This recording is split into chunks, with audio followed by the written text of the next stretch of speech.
And the first question is about developing the Sovereign Wealth Fund and its benefits for the majority of the people of the Republic. Honorable the President.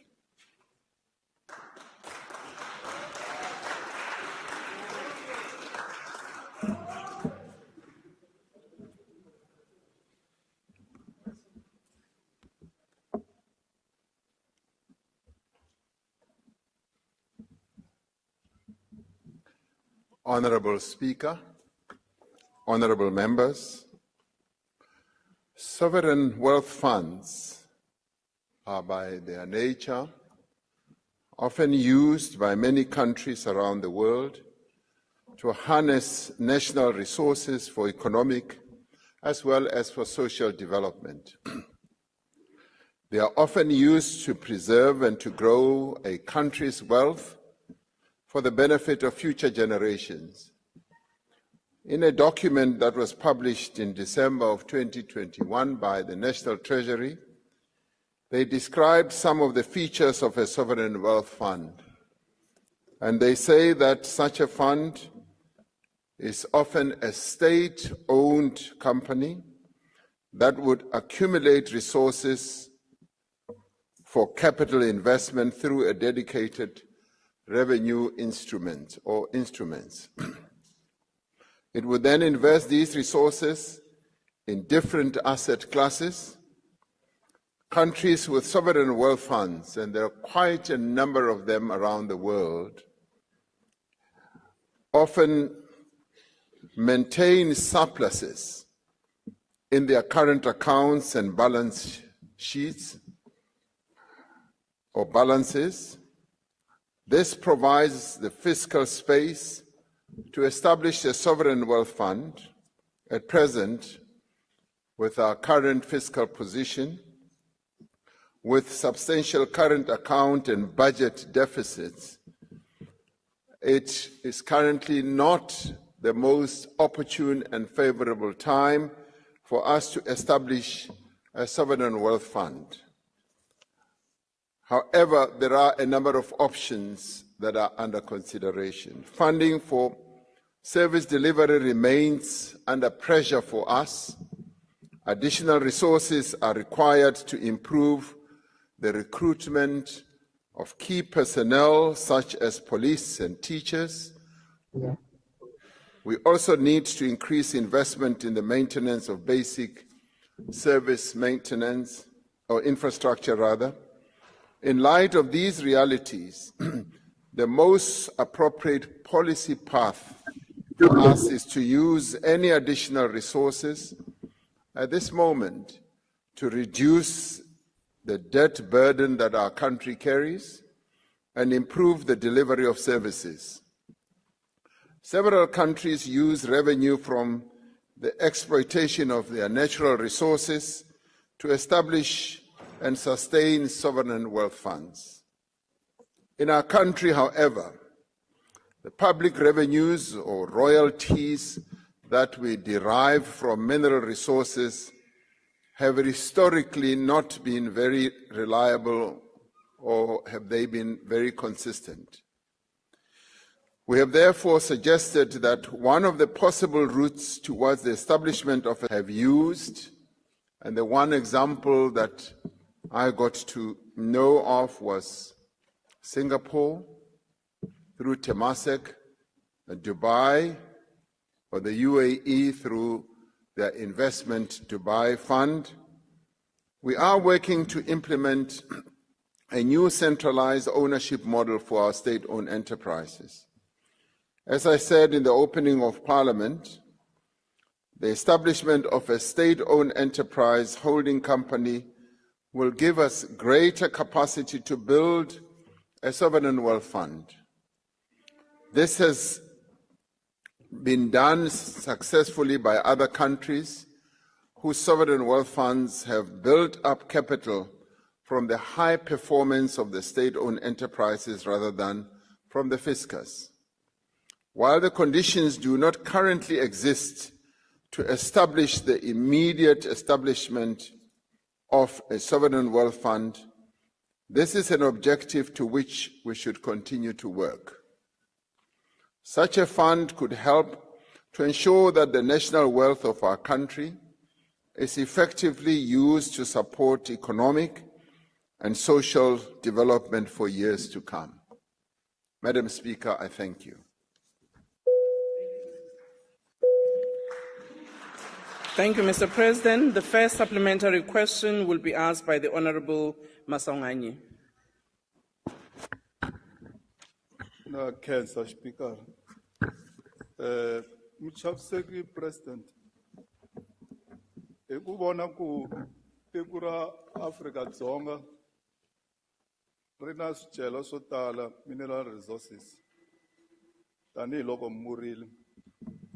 Na ku vona ku matiko man'wana ma tirhisa swicelwa leswi ku endla sovereign wealth fund. A mi voni ku swi fanerile tanihi tiko leri nga fuma hi swicelwa ku hi tirhisa swona ku endla sovereign fund, wealth fund. Una case study nje President va nga dzi sedza uri the mineral resources dzi shumisiwe. Ri understand uri muvhuso a una tshelede. Mara why ri sa shumisi wealth hei ri nayo ya the mineral resources u ita sovereign wealth fund. Ndo ri vua mulangadzuli. Thank you, Honorable President. Tatani Maswangayi na khensa swinene hi xivutiso xexo. Leswi swa timayini ta hina, timayini to tala laha ti le mavokweni a ti-private investors. Kusukela mining isungula laha a South Africa. Timayini to tala a ti zange ti va timayini ta hulumeni wa hina. Hulumeni wa hina u kuma mali ka timayini leti loko u endla tax ka tona, loko u tle u kuma ti-royalties. Ti-royalties i tax leyin'wani ya special leyi hakelwaku hi timayini leti.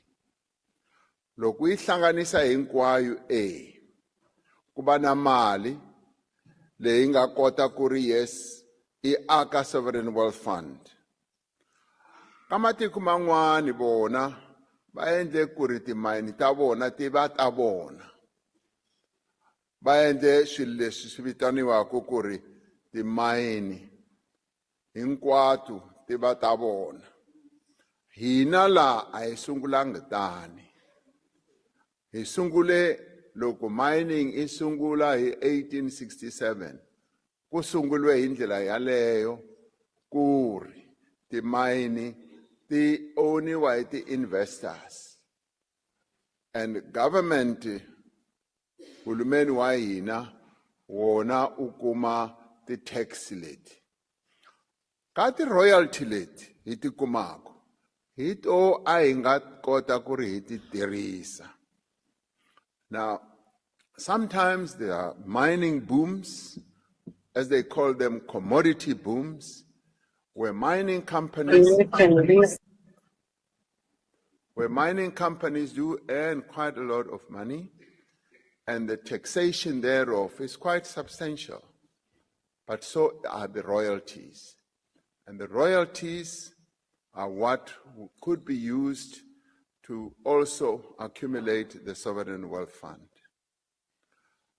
Now, the taxation goes obviously to the revenue fund, which then helps to fund, together with other taxes that either we pay as individuals and companies pay, to fund everything that the people of South Africa need. By agglomerating various state-owned enterprises that are obviously going to start working better as we move on and make quite a lot of profit, we argue that that gives us the platform and the foundation to build a sovereign wealth fund. Rather than take money from the fiscus, money that is always utilized to fund a whole range of initiatives that government embarks upon, it would be good to set aside money, some of which could come from royalties, and some of which could come from the profits that these companies make. That would then help to build a sovereign wealth fund. Other countries have used it successfully.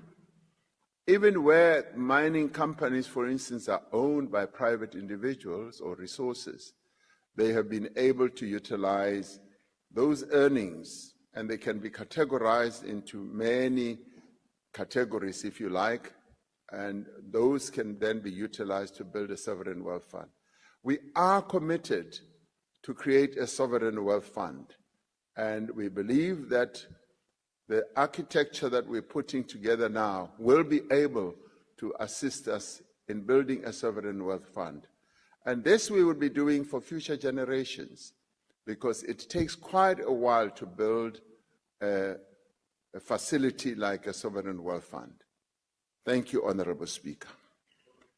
Thank you. Honorable W.R. Alexander. Thank you very much. While the DA acknowledges that there may be some benefits to a sovereign wealth fund, we have serious concerns about implementation and management, especially when the proven track record of mismanagement and corruption within state-owned enterprises. The potential for a sovereign wealth fund to become a burden to the already stretched taxpayer, or possibilities that the government might divert resources from critical programs such as infrastructure, is deeply troubling. Mr. President, initiative in the light of South Africa's current high levels of national debt and an already strained fiscus. Honorable President. If we put, Honorable Speaker, thank you. If we put together an architecture that is well structured, we would argue that you do not need to utilize money from the fiscus to create your sovereign wealth fund. So therefore, the concern that you have that there would be a tax burden, because as I said in my opening reply, what you would do is to use the proceeds that would come from the assets that the government holds or the state owns as it flows through dividends and other processes. In that way, you then begin to aggregate a sovereign wealth fund. Now, we do have what you could argue is a fund, a big fund, and it is the biggest on the continent, the Public Investment Commission. That, in a way, is similar to what you could say a sovereign wealth fund. And to the extent that it is a sovereign wealth fund, it is owned by pensioners, the people who work for government. And that has gone way beyond 7 trillion, and it is the largest on our continent. To my recollection, the concern that you have about money being wasted and being corrupted, there hasn't been such. It is well run, and it invests its money very, very effectively in bonds, in equities, and it also supports economic development by funding a number of business development projects. So that is well managed. Now, what we would seek to do is from the proceeds of state-owned enterprises, we would then build a sovereign wealth fund, and I'd like to believe that with good corporate governance processes, the money should be well managed and akin to what we have been doing through the PIC up to now. So I don't really see much of a difference. What would the money be used for? The money would be used for, yes, economic development. Sovereign wealth funds are often used for that, and in some cases, they even declare dividends to the state, to National Treasury, so that National Treasury can then carry on with its other normal funding activities. Thank you, Honorable Speaker. Honorable WM3. Thank you, Speaker. Mr. President, it is well known that a sovereign wealth fund has the ability to improve the well-being and the standard of living of the citizens in the country which develops such a fund.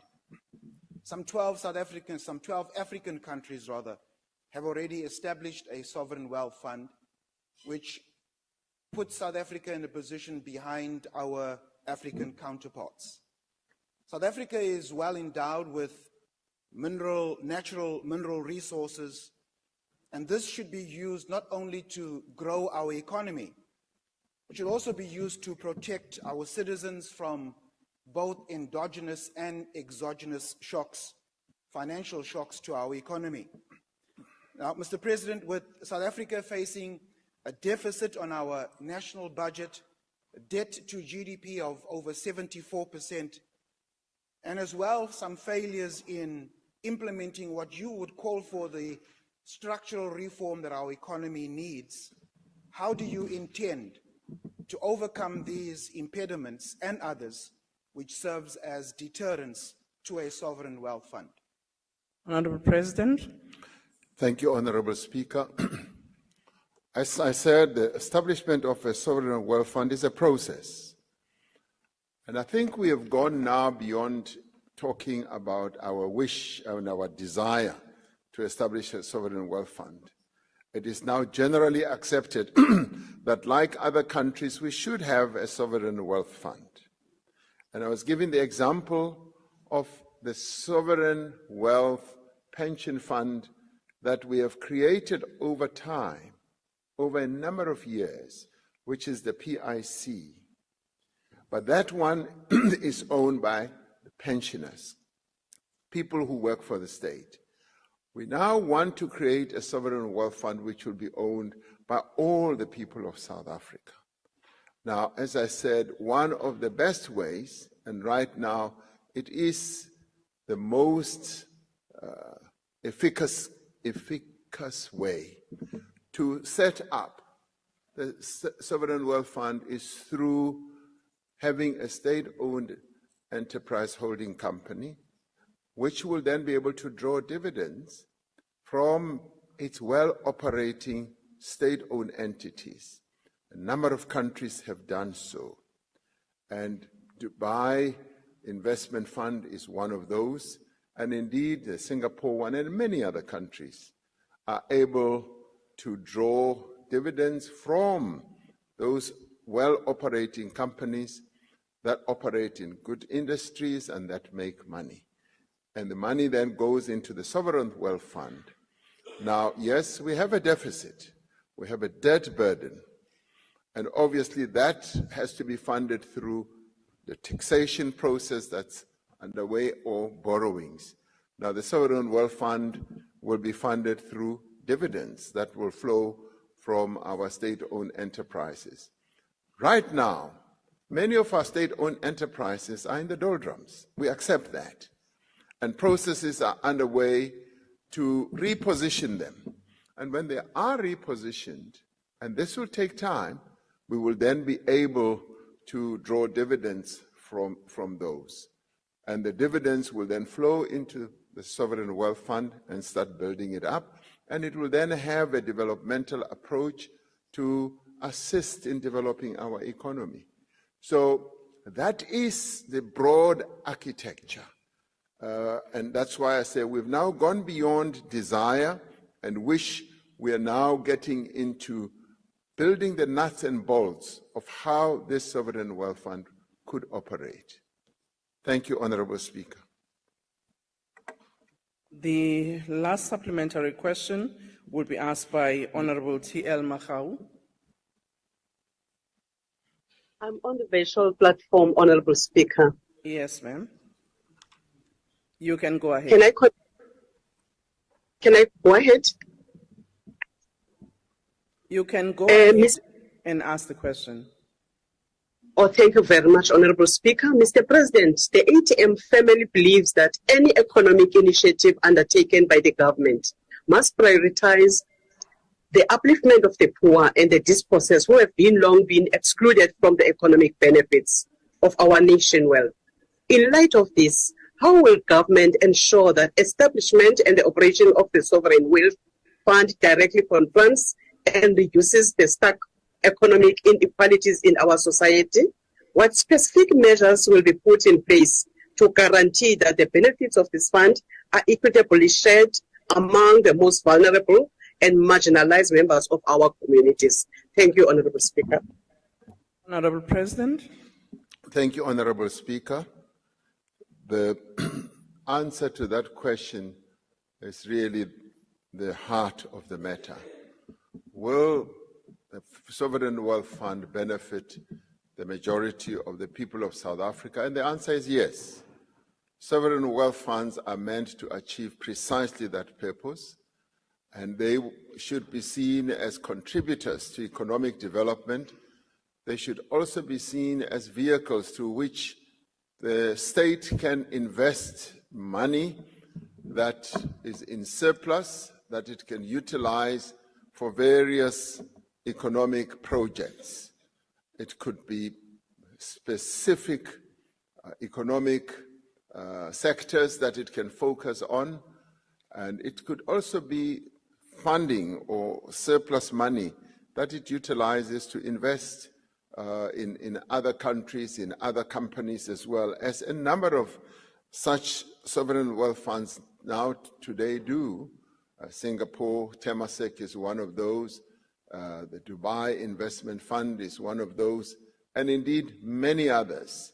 They utilize the firepower that they have through the money that resides or held by the Sovereign Wealth Fund to foster economic development. And we would see this as another important arm that can enhance the economic development of our country. So, Sovereign Wealth Fund, in my view, Honorable Speaker, is the way to go. And we now have a better architectural opportunity to be able to do so, rather than just to continue just talking about it without knowing exactly how it will source money, how it will be structured. I guess I should add that if we ever get to a point where we have a huge budget surplus, where our debt has evaporated or has been extinguished, then you will have sufficient firepower to even divert some of the money to a sovereign wealth fund. We are many, many years away from that.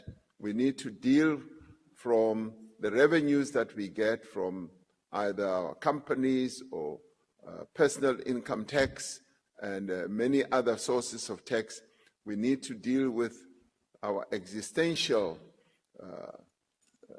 expenditure challenges, as well as servicing our debt. So setting up a sovereign wealth fund is then a project we work on as we improve our state-owned enterprises. Thank you, Honorable Speaker. Thank you, Honorable President. The second question has been asked by Honorable G. Makalakis, and the question is about private sector investment into crumbling ports, railways, and infrastructure. The Honorable the President.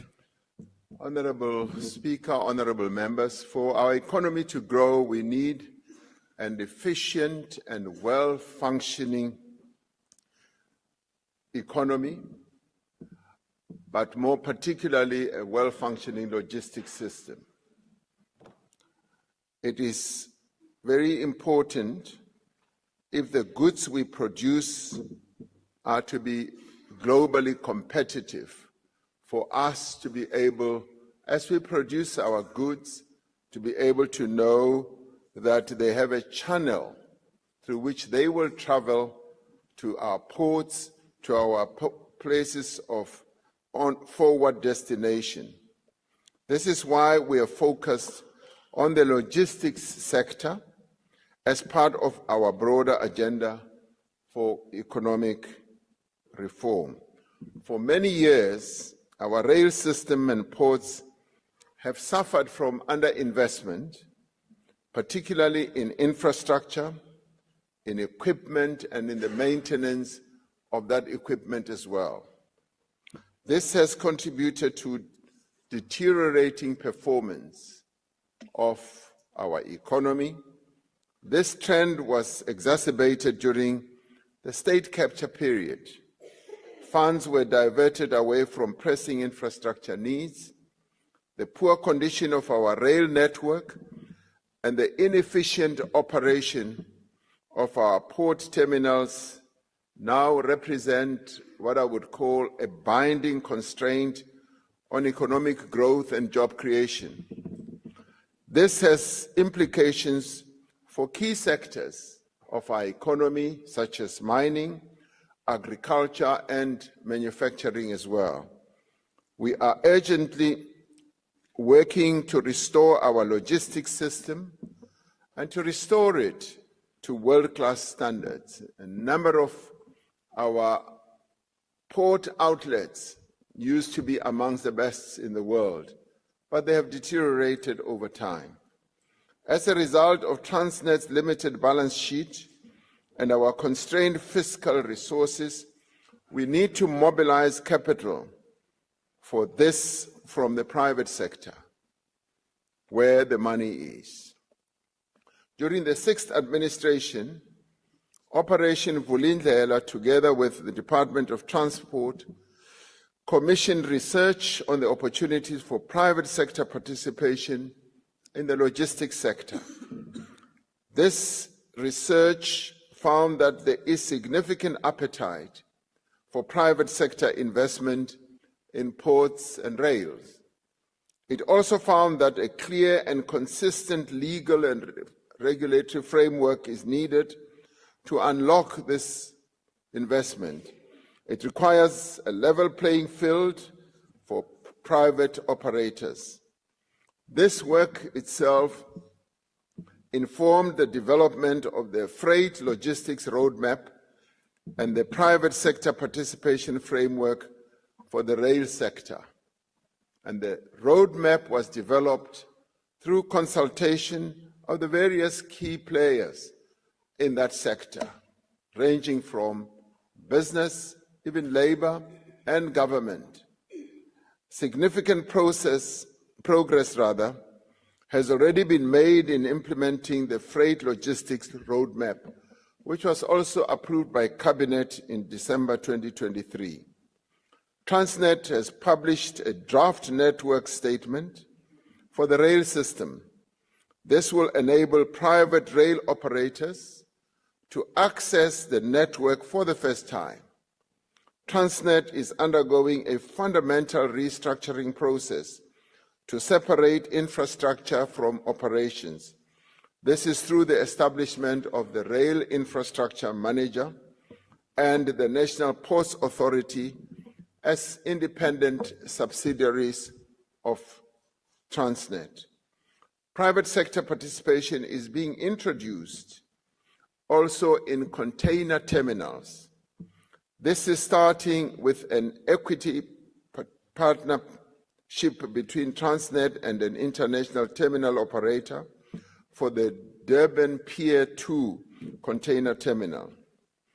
A dedicated private sector participation unit has already been established by the Department of Transport to identify and develop further opportunities for private investment. These opportunities would be realized through concessions, joint ventures, as well as other models. At the same time, we made it clear that the port and rail infrastructure will remain in public ownership, even as competition is introduced in the operations. We are therefore very clear that this is not a process of privatization, it is a process of concessioning, enabling those with money, which currently our Transnet balance sheet cannot support, to bring their money in and to invest to make our ports and our container terminals much more efficient. We are confident that through these efforts, And by implementing the freight logistics roadmap, we will enable massive new investment in our ports and our rail system. This will unlock economic growth and create jobs. I saw how a number of companies, particularly one company that made investment commitment at the investment conference the previous year and last year, how they have already invested well over 500 million rand. I was able to go to the port of Durban and to see the container terminal that they had already built, which is now working very efficiently. And the container terminal works in a way where the producers of goods bring in their products and they are contained at the port, and thereafter this container manager is then able to allocate shipment times and all that. And all that has required quite a lot of money, but in the end they rent the space from Transnet, and Transnet is able to continue its other important work of the reforms they have embarked upon. So it creates a mutually beneficial partnership between a state-owned entity and the private sector, which in the end increases efficiency and will in time take our ports back to the global standards that they used to occupy. Thank you, Honourable Speaker. Thank you, President. The first supplementary question will be asked by the Honourable G. Michalakis. Thank you, Madam Speaker. Thank you, Mr. President. Mr. President, noting that logistics such as ports and freight rail are causing major economic issues that cost the economy billions of rands a day and further prevents the creation of new jobs, will you, Mr. President, commit to a timeline for the implementation of structural reforms in freight rail, ports and logistics? And if not, why not? Thank you, Madam Speaker. Honourable President. Yes, the answer is yes. This is a process that we've committed ourselves to introduce and also to implement those reforms. If we do not implement the reforms that we have set out, then we are actually relegating to a no growth or low growth dispensation of our economy. So this is a must do. Our ports, as you will have seen in a report that was published last year, have really declined, have gone right to the bottom. And they used to belong amongst the better ones in the world and certainly the best on our continent. So those reforms must be embarked upon. Yes, they are time-based type of reforms, but one is not able to put a finger on exactly when each of the reforms will happen, but they are happening as we move on. And it is also a question of mobilizing the financial resources that are required, but more importantly, of getting the equipment. Quite a bit of the equipment that we have in our ports is archaic. Other ports are using really fantastic modern-day equipment, technologically well-driven and using G5 and many other, and now they are moving to AI. So we need to step up and move in that direction as well, so that we are then able to handle goods that either arrive or goods that we are able to export. And in the process of all that, jobs are created. Many more jobs, not only at the point of export or point of import, they are created in the back end where those goods are made.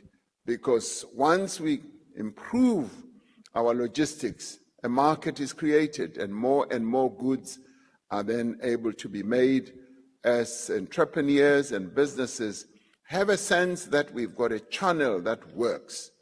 Right now, with the decline of our rail capacity, we used to export, for instance, 82 million tons of coal. We've now gone down through our Richards Bay coal terminal. We've gone down to 40, 50 million tons. Now, it's the improvements that we have to make on our rail to enable locomotives to come back and be able to transport. So the miners mine the coal, mine the iron ore, and mine all these. They lie fallow in their yards because there's no way that they can be transported efficiently and on time. So the reforms that we have embarked upon are meant to correct all this and to make sure that our logistics system works better and we are able to export and indeed to import goods as much as we possibly can. Thank you, Honorable Speaker. Thank you, Honorable SD Silamlela. Thank you very much, Honorable Speaker. Mr. President, investments by both private and public sector in our rail and ports to improve efficiency is crucial for economic growth, not only in our country, but also in the continent. Now, my question is, Mr. President, how will these investments create a gateway and integrate African markets to boost a well-integrated network of ports and logistic infrastructure to achieve economic growth here at home and in the continent? Thank you. Honorable President. The reforms that we have embarked upon are the type of reforms that will not only open up the gateway that we are, but will enhance it, and it will also have a beneficial impact on other countries on the continent, on the subcontinent, that is our region, as well as on the continent as a whole. We continue to be recognized as the gateway into Africa because we are the most industrialized country on the continent, and we've got good infrastructure that has over the years really run into disrepair. So the reforms we have embarked upon are aimed at revamping that infrastructure. We have been, as a country, chosen by the African Union to be the champion of infrastructure. And that is the position we occupy at the AU level. And living up to that position means that we should be the repository of coming up with the ideas of how infrastructure, particularly logistics, on our continent and in our region can be improved. Many countries rely on South Africa to have or to continue having the best infrastructure. And countries as far afield as the Great Lakes, as far afield as the DRC, still rely on our own logistics capacity. So therefore, we need to ensure that these reforms continue to benefit us, but also benefit other countries as they are very, very reliant on us as well. So in the end, what we do here is not only beneficial for us, but it is also beneficial for other countries in our region and indeed on the continent as well. And we will continue, and it is for that reason that we should continue with those reforms, because for us it's almost do reform or you die.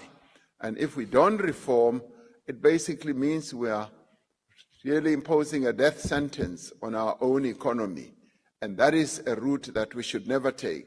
We should only take the route that will enhance the growth of our economy and lead to the creation of jobs, which is precisely what we are focusing on.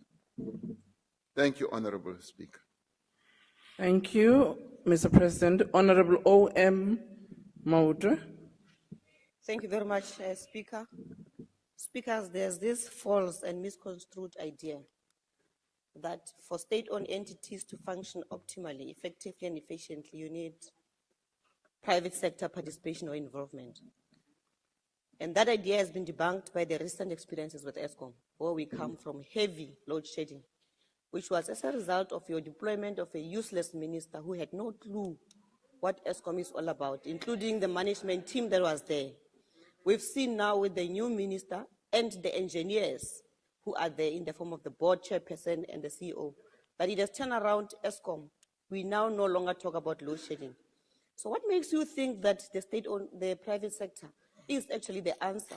You correctly said earlier on that Transnet used to transport 82 million tons of coal, which has now dropped to 14 million tons.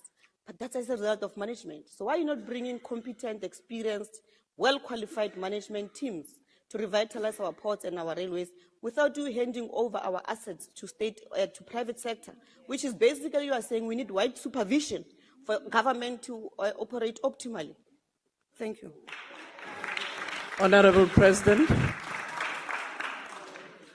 Thank you, Honorable Speaker. I'd like to make it clear once again that the process of the reforms we have embarked upon is not about handing over state assets in terms of ownership. It is cooperating with the private sector where money resides. The private sector has money. No. Right now, for instance, Transnet's balance sheet is constrained. We had a situation where ESCOM, and still have a situation where ESCOM has a negative balance sheet. And the Treasury has had to bail out ESCOM for something like 450 billion rand. Now, that's a burden. That's a burden that the people of South Africa will continue to carry over the next few years, where money that should be utilized quite effectively to improve education, to ensure that our health facilities are better, is then diverted to put into a state-owned enterprise.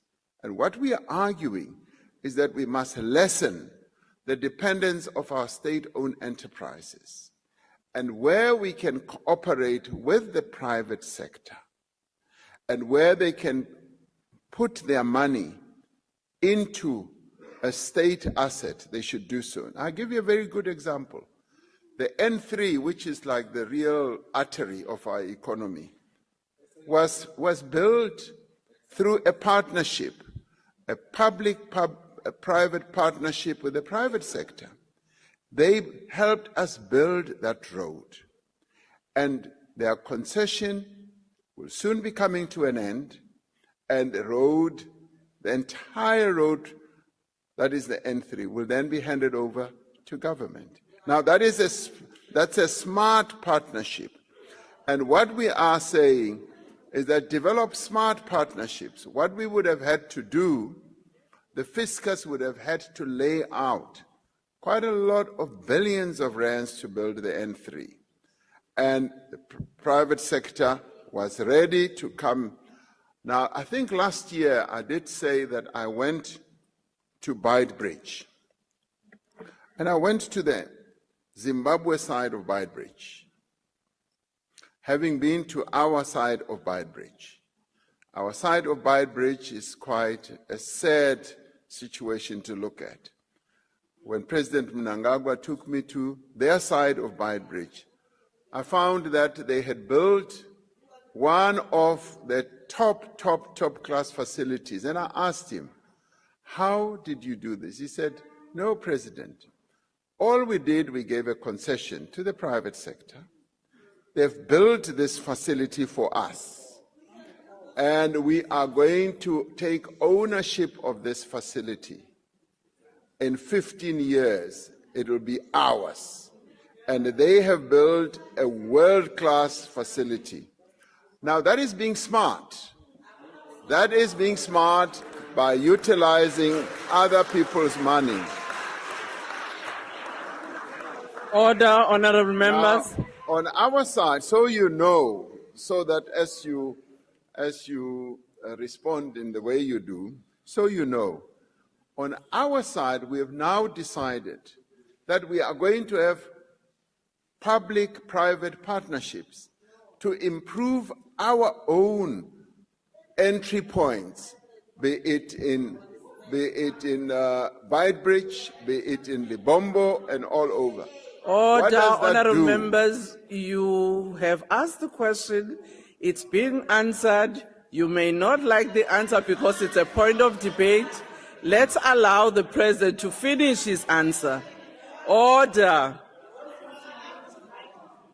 Honorable You Speaker, can guide him later, not now.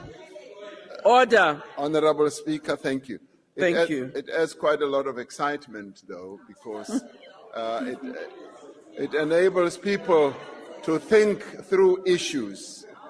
Because when you have to deal with the reality of our own situation, where we've had quite a bit of underdevelopment, and where we can say we will work with those who have the resources, and in the end up with, yes, the most fantastic border control situation that I saw on the Zimbabwe side, and which is already earning the money because the flow of goods and people through that facility is much more enhanced, it's much more modern, and that's precisely where we need to go. To modernize our own infrastructure, we do need to utilize the finance, the capital that we can get from other players, be it development funding institutions, be it sovereign wealth funds. That is where we can get the support, and through private-public partnerships that work for the benefit of all. Thank you, Honorable Speaker. Thank you, President. Honorable S.L. Ngobo. Thank you, Honorable Speaker. Honorable President, in 2023, a surge of 1,500 to 1,600 trucks daily transporting commodities to the port of Richards Bay caused extensive infrastructure damage and strained the Umhlatuze municipality's budget. This crisis underscores the state's failure to maintain the rail network, forcing reliance on overburdened roadways. Despite high-level government intervention, the port's capacity remains inadequate. Question: what has government done to repair and extensively safeguard the rail network, my emphasis, Mr. President, to protect it from obvious and deliberate tampering to benefit the trucking industry? Thank you very much, Speaker. Siyabonga Mapholoba, Mongameli. Thank you, Honorable Speaker. It is generally known that as our rail system has deteriorated, it has led to the increase of trucks on our road. And our road network is now under enormous pressure from trucking as the trucks have increased, ferrying goods up and down from the coast to inland and from inland to the coast. They damage our roads. And this was so ably articulated by Premier of the Northern Cape, who said that their road network continues to be damaged by trucks from the mines right to the port, in a way where the road just continues to deteriorate year in and year out. And that is the challenge that we are facing, and the efforts that we have embarked upon of reforms are aimed at precisely improving our road network, our rail network rather, and also improving security on that network, because there have been security lapses that have led to vandalization, the uprooting of rail lines, and some of those have been with the participation of some well-established companies that have, through the scrap businesses that they embark upon, have just been peeling off our rail lines and utilizing them for scrap steel. Now, that requires enhanced security, which our reforms are also dealing with, because that's part of the roadmap that we are working on. Now, with the cooperation of all key role players, we are finding that a number of corridors are now being opened. They are being restored, and this applies to not only for goods, but also for passengers, including the PRASA corridors are being improved as security is enhanced, as well as the security on our important rail arteries between Mpumalanga, Gauteng, and also in the Northern Cape right through to the coast. So those are being enhanced, and also now beginning to work more effectively on the rail line from Gauteng right through to the Eastern Cape. So that is a project that is underway, and it is what we want to see as a great improvement as we go on with our logistics improvement through the reforms that we have embarked upon.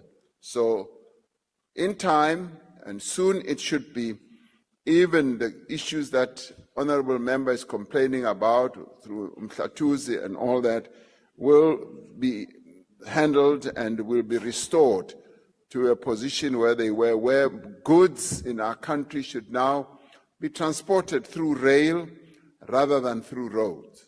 And of course, the road users, the trucking industry has seen a gap and an opportunity which they have taken up, but it is also damaging the roads, and therefore we need to ensure that there's a good balance, and the balance should be more tilted towards utilizing our rail rather than our road. Thank you, Honourable Speaker. Thank you, Honourable President. Before we proceed, the Honourable Reddy's hand is raised on the platform. Honourable Reddy. Madam Deputy Speaker, will the President take a question?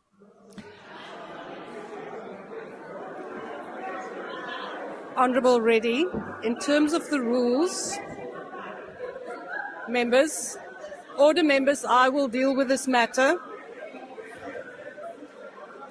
Honourable Reddy, members, order. Members, order. I cannot reply to the Honourable Reddy. Honourable Minister.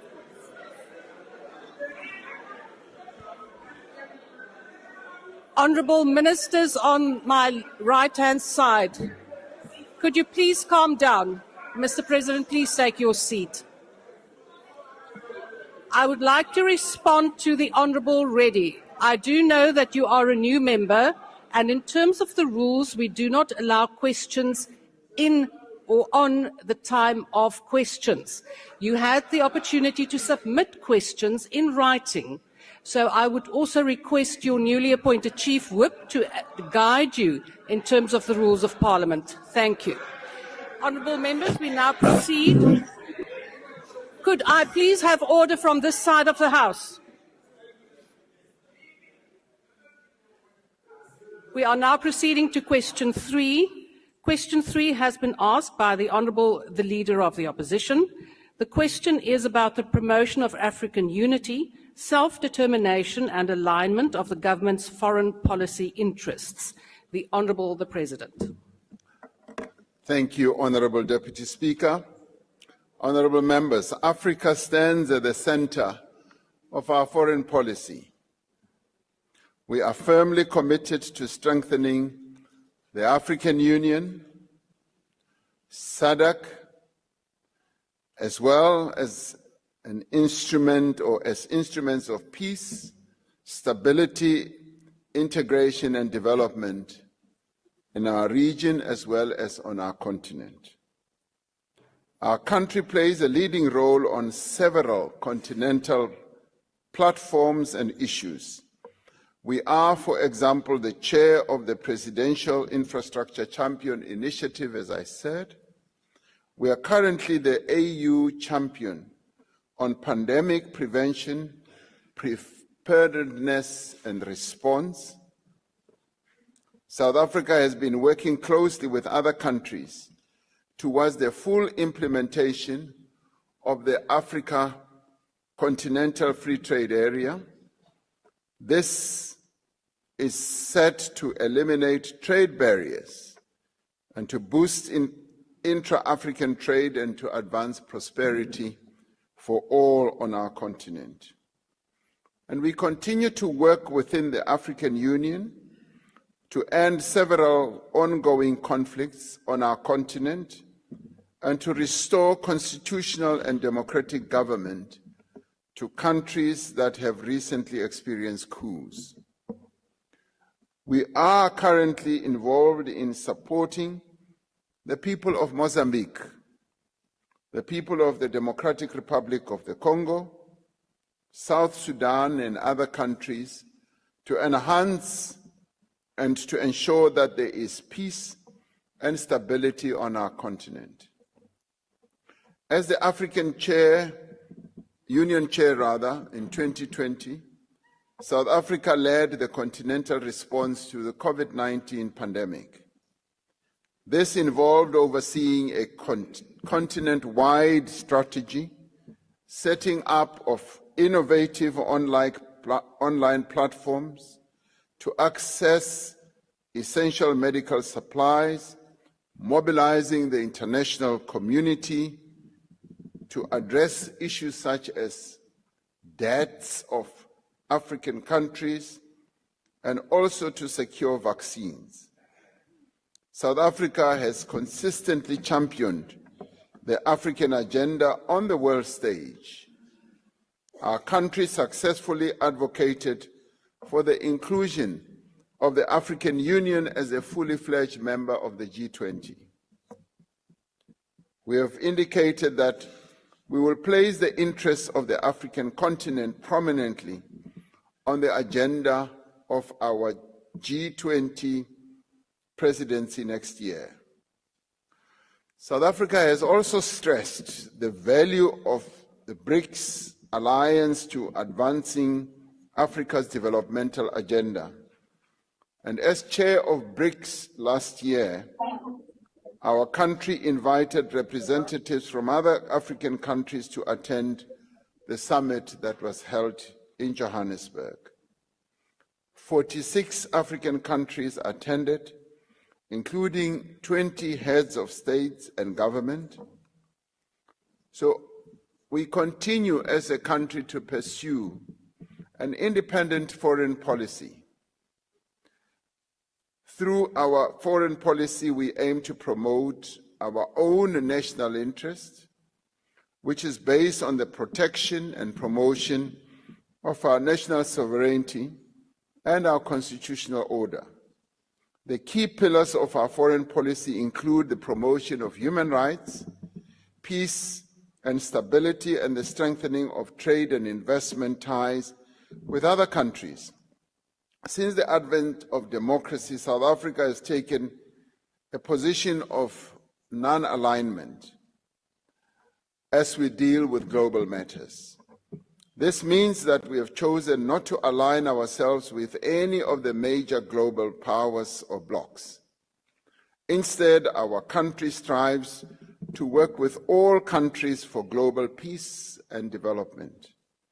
We are guided by our own values and principles, and we are firmly committed to advancing the development and prosperity of the continent that we call home. I thank you. The first supplementary question will be asked by the Leader of the Opposition.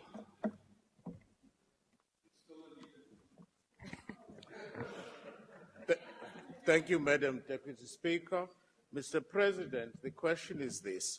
What is your administration doing to support the implementation of the ruling of the International Court of Justice in respect of the Israeli Palestinian issue, particularly in the light of the ongoing brutality in the area?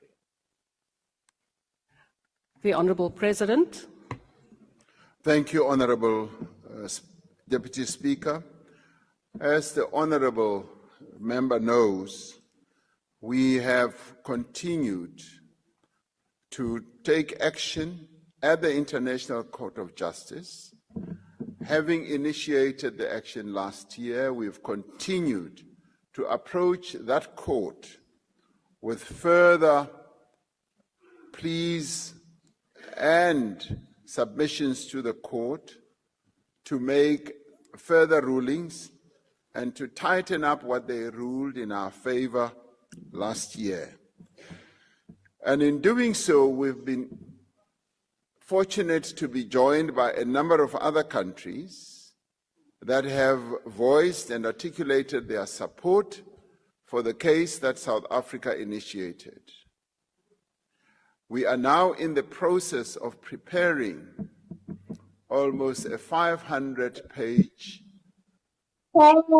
case which will be presented to the court, where we will be taking steps to prove that what we had approached the court on last year is the reality that Palestinians are living under, where we will be submitting not only video proof, photographic proof, but also great witness to our assertion that a genocide is unfolding and underway in Gaza.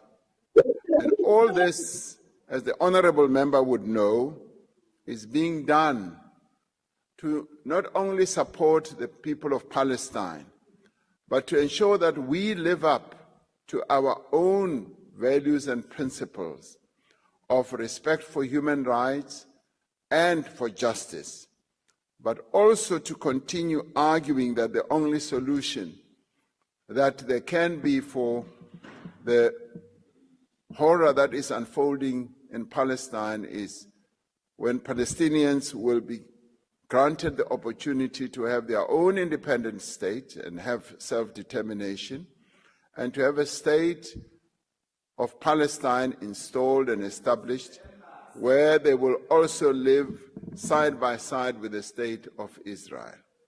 Now, all these matters are various initiatives that we continue to take, including the very matters that some of the members are shouting about now.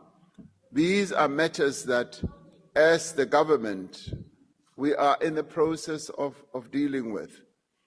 When we started this court case, we were told that the initiative we have taken is completely irrelevant, it amounted to nothing, and when the court, the International Court of Justice, ruled in our favor, it shut all those detractors up. And we continue in our resolve to proceed with this case because it is quite a historic case which demonstrates the empathy and the compassion of the people of South Africa towards the people of Palestine. And this we will continue.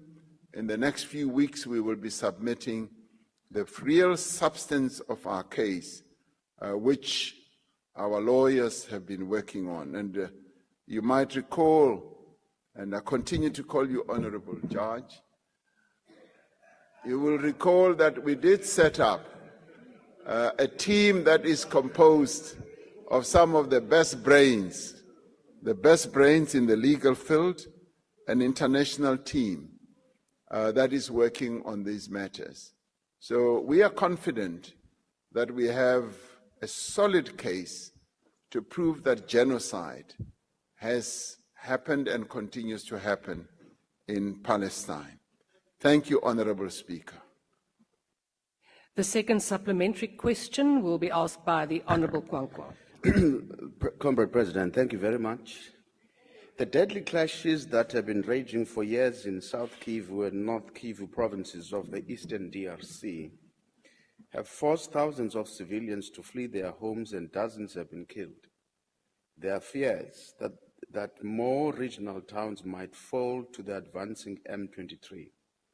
President, the question is this: whether in line with aspiration number 4 of Agenda 2063 of building a peaceful and secure Africa, South Africa has considered pushing for an AU-facilitated DRC Peace Summit, which would combine the Luanda and Nairobi processes that are currently underway into one, as a way of finding a lasting solution to the conflict and resolving the diplomatic crisis between Rwanda and the Democratic Republic of Congo. Thank you, sir.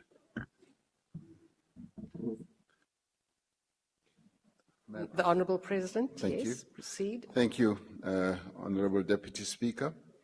Yes, our country remains committed to ensuring that there is a peaceful outcome to the conflict that is raging in the eastern DRC. 2 weeks ago, I traveled to Angola to meet President Lorenzo, who brokered a ceasefire between the DRC and Rwanda. And in the course of our discussions, we both confirmed that the only way to resolve that conflict is through a peaceful negotiation that will result in a permanent ceasefire. We were grateful that the two countries have agreed to cease the fire. I'm informed that that ceasefire continues to hold, and there are preparations underway to hold a process that will combine both the Nairobi and the Luanda process in a way that we will be able to forge a permanent peace. Now, South Africa, as you well know, continues to be invested in this whole process of finding a peaceful solution. We are part of the SADC mission, SAMI-DRC, that is located in the DRC with the specific purpose of ensuring that the fighting comes to an end and that there is peace in that part of the DRC. Now, we are looking forward to the various initiatives that are underway to ensure that, yes, the fighting stops. The good thing is that the need for peace has now been embraced. The other good thing is that there has been embraced that indeed there needs to be a get-together by the belligerent forces to get together to forge a peaceful settlement. We have long concluded that there is no way that the conflict in the DRC can be resolved through continued armed conflict. It can only be resolved through a peaceful solution, and that is precisely what we are working on, both diplomatically, politically, and in other ways, engaging the various parties that are there. Earlier, I had traveled to Rwanda when they commemorated 30 years of the genocide that happened there, and in the course of that visit, I had extensive discussions with President Kagame, and the desire for peace was clearly expressed during our discussions. And thereafter, I also saw President Museveni, and the same was articulated. So we now have a rising consensus that we need to resolve that conflict through peace. The peace that needs to be installed will bring an end to the nightmare that ordinary people are suffering on the ground.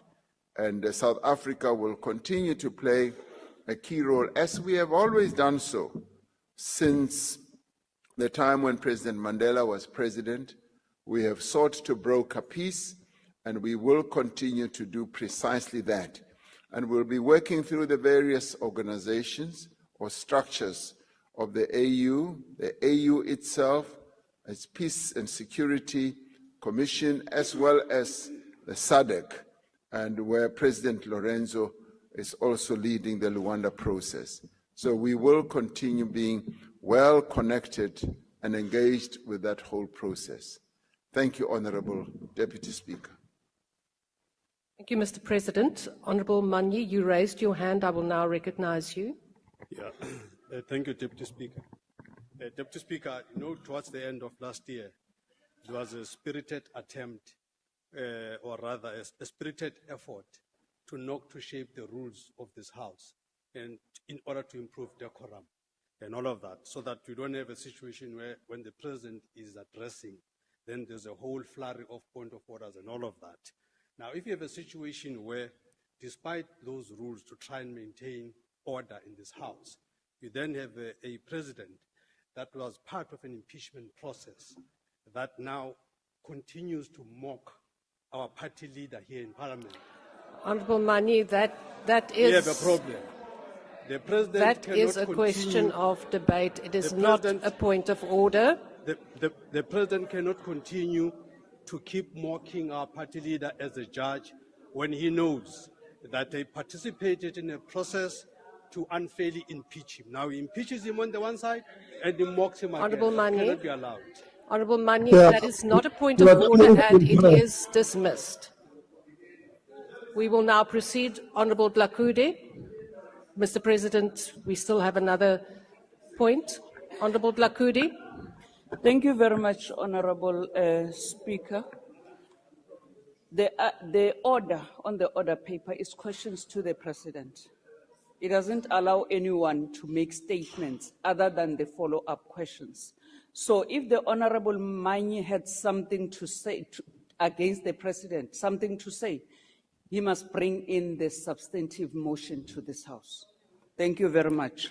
You are quite correct. That is the process, Honourable Manyi. If you do have a point to be made, it is a substantive motion, but in any case, I have dismissed that point.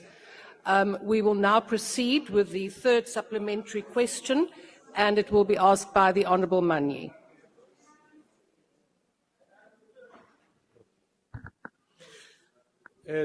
Thank you, Deputy Speaker. And Honourable President, firstly, I want to celebrate our stance as consistent since democratic history of our country on facilitating human rights in the continent. And I think we've taken a forthright and a strong position in this regard. What I am wanting to understand, Mr. President, is that beyond just proclaiming the statements, how do we reconcile our position in being able to meet with leaders such as Mr. Mohamed Hamdan Dagalo, who faces some serious allegations on the basis of allegations of genocide in the early 2000s and now continues to wage war in Sudan?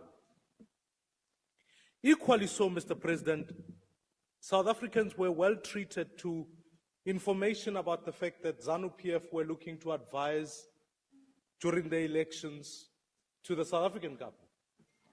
Now, Mr. President, given that... Honourable Maimani, your time has expired, but you can complete your question in a sentence. So my question is, how do we move from merely speaking about human rights to condemning acts in Zimbabwe and Order, in Sudan? members, the President cannot hear the question. Mr. President. Thank you, Honourable Deputy Speaker. I'd like to say to Honourable Manyi and indeed to Honourable Hlophe that if my reference to the title is offensive, I apologize and I withdraw. So it's not a matter that one should articulate if it is found to be offensive. And I guess maybe because of having been legally trained, when you see another person who's been legally trained, you have that tendency of wanting to ascribe certain titles to them. So I apologize and I withdraw. Coming to Honorable Malema's question. No.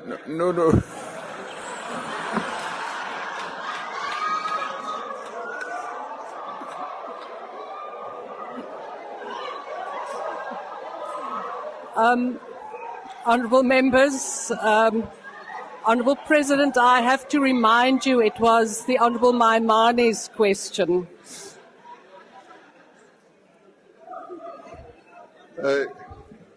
Wabona kore.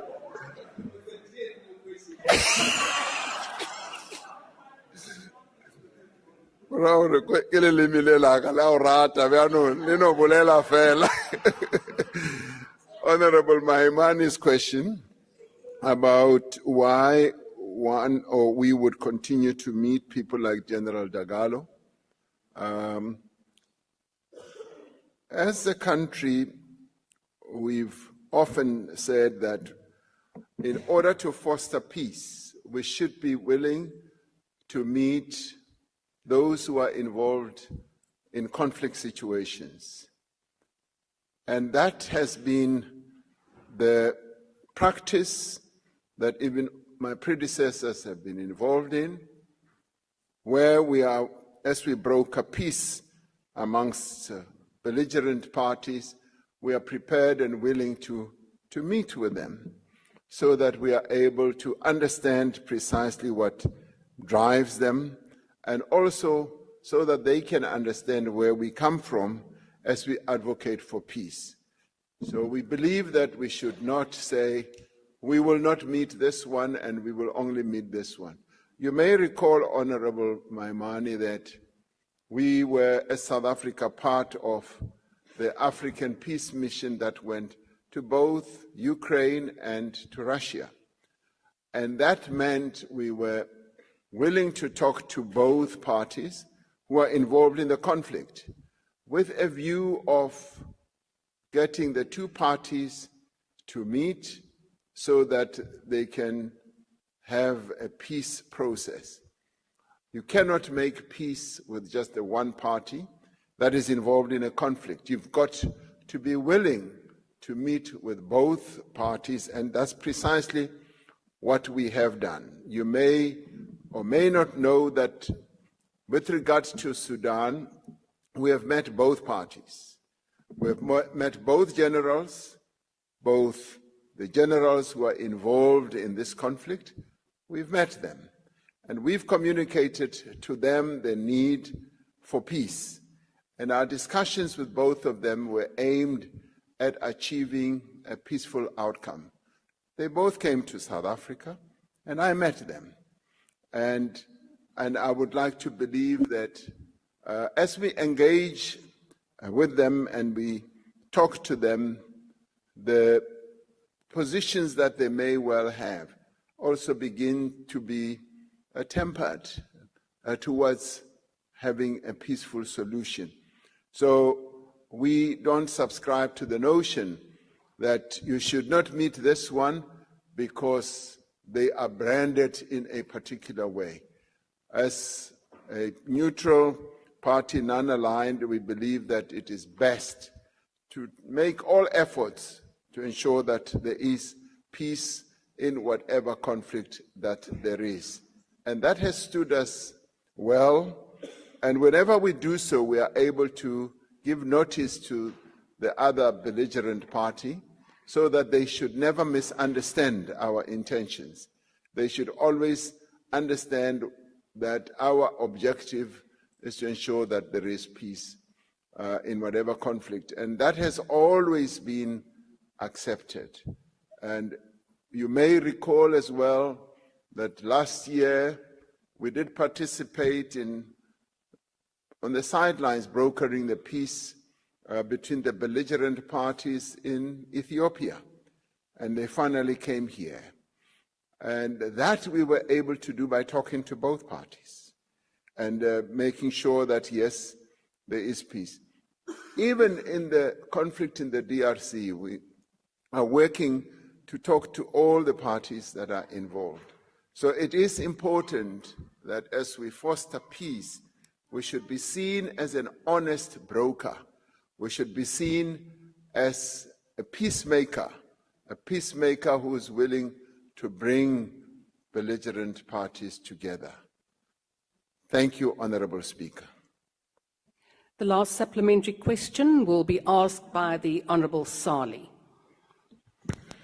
Thank you, Madam Chair. Honourable President, please advise whether you are aspiring and ready to become Africa's brother Muammar Gaddafi, Robert Sobukwe, Steve Biko and Chris Hani, who all had clear visions for a United States of Africa under the banner of Pan-Africanism. I thank you. Honourable the President. If one understands and follows the policy trajectory that we have taken on foreign matters, on our foreign policy, it is really rooted around promoting Pan-Africanism, where we have, as a country, embraced the Pan-Africanism approach, if you like, philosophy, and where we have sought to be pro-Africa in everything that we do. And at times, we've often sounded like we are the most vociferous country in promoting Africa. We often see ourselves as being African first and advocating African interests. And it is for that reason that even during the COVID crisis that the whole world faced, we were focused on Pan-Africanism. We were focused on calling on the world, firstly, to reduce the debt that African countries had, to cancel the debt that African countries had, and to have standstill agreements on the repayment of the debt that African countries had. And in that regard, we were less advocating for ourselves, but advocating more for Africa, African countries. And when it came, for instance, to PPEs, personal protective equipment, we were able to have a number of those items made ourselves here. But we advocated for our continent as a whole to have better access to PPEs. And when it came to vaccines, our approach was full-blown Pan-African. And we were advocating for the continent as a whole, to a point where at times we put the interests of our continent even ahead of our own interests, because we do believe that we are inherently African, and we need to promote the interests of the African continent. So in the end, whether we are judged as any of those that you referred to is a matter of those who will pass that judgment. But we know what we stand for. We stand for Africa, and we want to advance the interests of our continent. Thank you, Honourable Deputy Speaker. Question number 4 has been asked by the Honourable D.D. Pule. The question is about expanding market access for small-scale and previously disadvantaged farmers. The Honourable the President. Thank you, Honourable Deputy Speaker. The concentration of ownership, production and market access in agriculture constrains the potential of our economy. It suppresses agricultural output and undermines growth and job creation. It also perpetuates the historical injustice of land dispossession. The Agriculture and Agro-Processing Master Plan is an important instrument to address this challenge. The Master Plan aims to build an agriculture and agro-processing sector that is inclusive, competitive, job-creating, sustainable, and that continues to grow. Pillar number 5 of the Master Plan specifically seeks to facilitate market expansion, improve market access, and promote trade.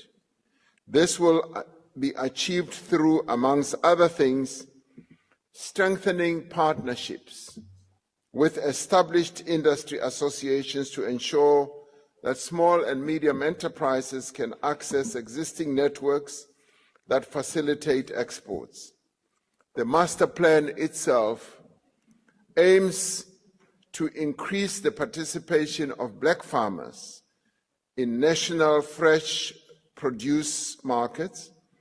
It aims to ensure that the National Agricultural Marketing Council and the Agricultural Marketing Products Act facilitate market access for black farmers. Government is working with the Perishable Products Export Control Board to assist small-scale and previously disadvantaged farmers in complying with food safety requirements. The ability of previously disadvantaged farmers to consistently supply the markets is also a result of low throughput. It is for this reason that the master plan has prioritized producer support as one of its critical pillars. This support includes financing and extension and advisory services. By 2030, the master plan aims to increase the share of black producers in production of grains from 4% to 20%, in livestock from the current 32% to 40%, in fruits from the current 2% to 10%, and in vegetables from 15 to 29%. Given the extent of the challenge facing small producers, we welcome the provisional report of the Competition Commission's Fresh Produce Market Inquiry. We look forward to the publication of the final report and the recommendations that it will make for addressing market concentration in the agricultural sector. I thank you, Honourable Deputy Speaker. First supplementary question will be asked by the Honourable Pule. Thank you very much, Honourable Deputy Speaker. President Nakenza, implementation of the Agricultural and Agro-Processing Master Plan will result in greater economic inclusion, job creation and food security. Xivutiso xa mina President xi ri xana presidency yi ta pfuneta njhani ka ku hlanganisa ka swiphemu hinkwaswo leswo hambanahambana swa master plan ku tiyisisa ku humelela eka sekithara leswi nge hi xilungu coordination of the different elements to ensure the success in the sector. Thank you very much, President. Councillor Deputy Speaker. The Honourable the President. Nakenza, Honourable Pule. The national fresh produce market has for the longest time been dominated by existing white privileged farmers, and we need to embark on a multiplicity of initiatives that will ensure that black farmers, and particularly your small, medium farmers, do in the end have the opportunity. Firstly, they need to have throughput. They need to have throughput in terms of being able to produce more of the fresh produce, and they need land to be able to do so. And they also need assistance with the inputs that go into farming, such as fertilizer, such as the implements, and they also need financing in that regard, so that they are well financed, so that they become serious players in the sector. We also need to have the access to market opened up for them.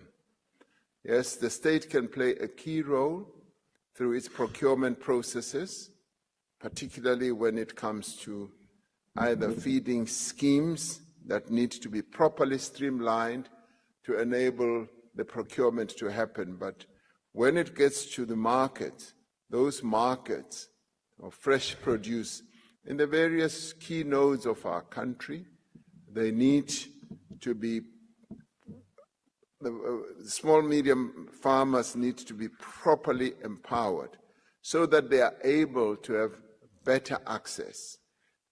As they gain access and space at those markets, they should then be able to have their products being saleable, and they also need an active empowerment process so that the chains that sell our fresh produce should be able to procure the produce from those small farmers. So it's a combination of initiatives that we need to embark upon to make sure that indeed in the end we reposition small, medium farmers. As one was, the main answer shows that we need substantial growth in the various categories. In the livestock category, a great deal of progress has been made. We now need to move to the other categories. Grains, for instance, we're still at a lower level. And this is largely due to the fact that many black farmers do not have the land to be able to produce grains, which is the typical staple food of the majority of our people. They don't have the capacity to produce that in large numbers. So many initiatives are already underway, and we do believe that the various departments in government that are aimed at ensuring that we achieve these objectives will help. The Competition Commission report in terms of the sector inquiry has helped a great deal to fathom precisely what the problems are. And we're hoping that when they come out with their final report, we'll be able to have clear recommendations that will be able to take matters forward in the interest of ensuring that black people play a key role in this sector as well. Thank you, Honourable Deputy Speaker. The second supplementary question will be asked by the Honourable Okamp. Thank you, Honourable Deputy Speaker. Honourable President, the expansion of growth and market access in the agricultural industry for upcoming farmers is very important. It will, however, not occur when one part of the industry is sacrificed to the benefit of another part of the same industry. It is of utmost importance that the much-needed growth in access to markets for previously disadvantaged small and emerging farmers must take place. It must, however, grow parallel to the growth in access to the markets that commercial farmers who employ millions of people experience. What assurances, Mr. President, can you therefore provide to farmers that the steps that will be taken for the necessary increase in the concentration of access to markets for previously disadvantaged small and emerging farmers will not influence the access to markets that commercial farmers currently have, but rather that the access to markets for both emerging and commercial farmers will grow simultaneously, and in so doing, transfer emerging Your time farmers has to expired. commercial farmers. Thank you, Honourable President.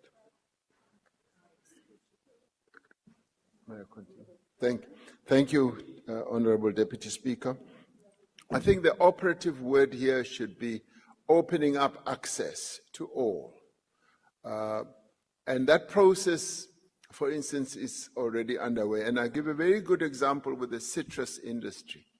In the citrus industry, you've got the established farmers who are churning out quite a lot of citrus, but we've also got the emerging black farmers who are also producing citrus.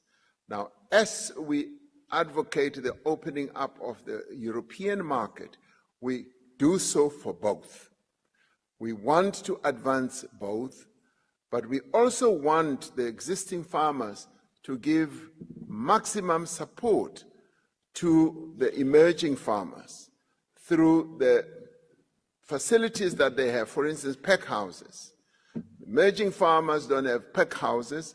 There should be sharing of space and opportunity, for instance, in facilities or infrastructure facilities, such as pack houses, such as transportation as well. So if we can have both of them grabbing the opportunities that are given rise to, with the government obviously giving much more assistance to emerging farmers. And I think we need to be clear about that. The government will be biased towards assisting emerging farmers. And existing farmers must never think that this is being done at the expense of their continued success. So all must succeed at the same time, but with greater emphasis on government side to support those who were previously held back and who were previously not even allowed to play a key role. So I see both being given, yes, the opportunities to rise together, but our emphasis as government will always be on assisting black farmers because they need much more support. And remembering, of course, that the existence of the more established white farmers was done with the great assistance of the previous apartheid government. It was the apartheid government that propped them up, that put them where they are today. So their own responsibility must be, we must support those that were previously prevented. We must also accept that government is going to assist those more so that all of us are then able to rise. And it's not a question of saying we want to suppress the one so that the other should grow. We're saying all must be able to rise together. That is the approach of this government, because it is important that we should be able to have an economic system or sector in agriculture that promotes growth. But as we promote growth, the bias will always be towards those who were previously disadvantaged. Thank you very much. The third supplementary question will be asked by the Honourable Zibi. Thank you, Madam Deputy Speaker. Mr. President, there are many South Africans from rural communities, such as mine in the Eastern Cape, who have access to arable land, but zero access to piped water specific to where we farm crops and do stock farming. What measures is the government going to take to accelerate access to piped water, to stock and crop farming lands in rural areas, so that when these measures are taken to deconcentrate at the top, and when they are supported with modern farming methods, advice, and other equipment, they too can be part of the formal economy so that they can benefit from the deconcentration of the value chains? I thank you. The Honourable the President. Thank you, Honourable Deputy Speaker. Access to water, for starters, and access to piped water, even in the deep rural areas, is a very important objective that we have. And remembering that the current more commercial agriculture setup that we have in our country really grew because there was a great deal of support to your commercial farmers for channeling water for irrigation purposes to the places where they do their own trade or where they farm. So therefore, as we support emerging farmers, black farmers, we do need to lay emphasis on the key important resource in farming, which is water. And of course, the other one is finance, the other one is know-how or technical skills, which were eroded during the time of dispossession. We need to bring that back, and that is why we're also focusing on having extension officers trained so that they can increase the experience and the knowledge level of our people. So on water specifically, as a water scarce country, as we begin to deal with the challenge that our people, just in terms of their daily lives, not having sufficient water, we also need to address the water that they should have available for farming purposes. And that is why the farming and the water regulatory process is becoming more and more favorable to those who were previously disadvantaged. And of course, it has to deal with infrastructure. The infrastructure challenge of being able to go to a water source and being able to deliver water to where our people are is the key one. And that is where financial resources become a big determinant, but the willingness and the objective to do so is there. The Department of Water and Sanitation is committed to ensuring that we address this, but so in the end are other departments. For instance, agriculture is also going to be focusing on ensuring that farming becomes an important, and as it is, an important aspect of our economic growth trajectory. And as we do so, we need to know and have a clear objective of ensuring that water, a key resource in farming, does become accessible to those farmers in the outlying areas. So as we address through water and sanitation the whole process of giving water to our people by constructing dams and all that, we should be able to address the need that there is amongst our people in the rural areas for the delivery of water where they are, not only for living purposes, but also for commercial purposes. Thank you, Honourable Deputy Speaker. The last supplementary question will be asked by the Honourable Trollip. Thank you, Deputy Speaker. Honourable President, access to markets presupposes that there are commercially viable and marketable products available.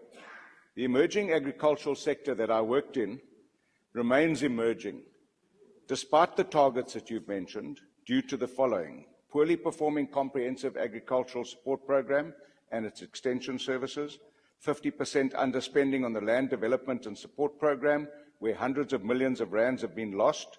And this is compounded by the fact that no new dams have been built, crumbling road and rail infrastructure, the worst international ports productivity performance by our export ports, that compromises the quality and value of all perishable and livestock exports.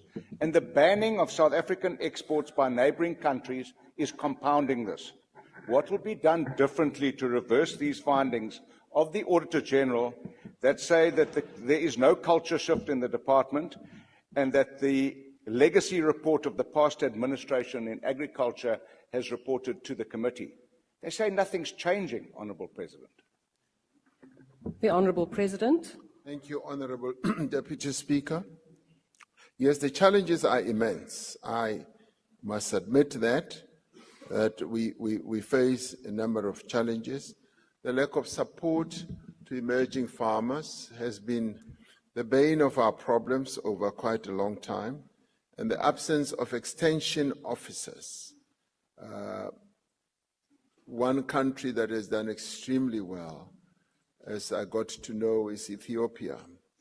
They made it a point to train 40,000 extension officers, and having trained so many, that just revolutionized their agriculture and made agriculture a big contributor to their GDP. Now, we have been making steps or taking steps to increase the level of extension officers. But those extension officers are often young people who themselves know very little about farming, and this is where the more established farmers, commercial farmers, can play a key role in assisting the training and the preparation and capacitation of the extension officers that we need. Every farmer, particularly your emerging sector, needs extension advice on an ongoing basis. And the underspending, you're absolutely right, is something that has also bogged us down. Now, not establishing and building new dams is another challenge.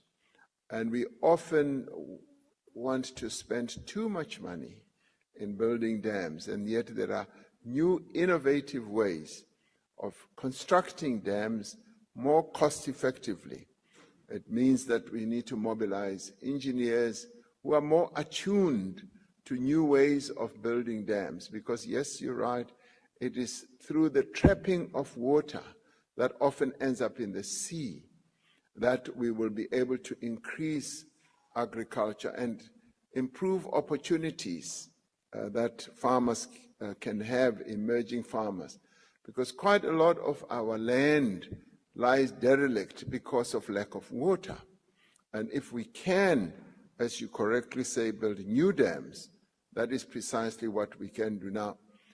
Department of Land Affairs and Rural Development, as well as Agriculture, are going to be focusing on precisely these challenges that we face, and making sure that even with agreements between ourselves and our neighboring countries, we've had a challenge between South Africa and Namibia, as well as Botswana. And all those matters are now going to be negotiated so that we continue to have that access, as we would want them to have access to our own market with whatever produce that they are able to have.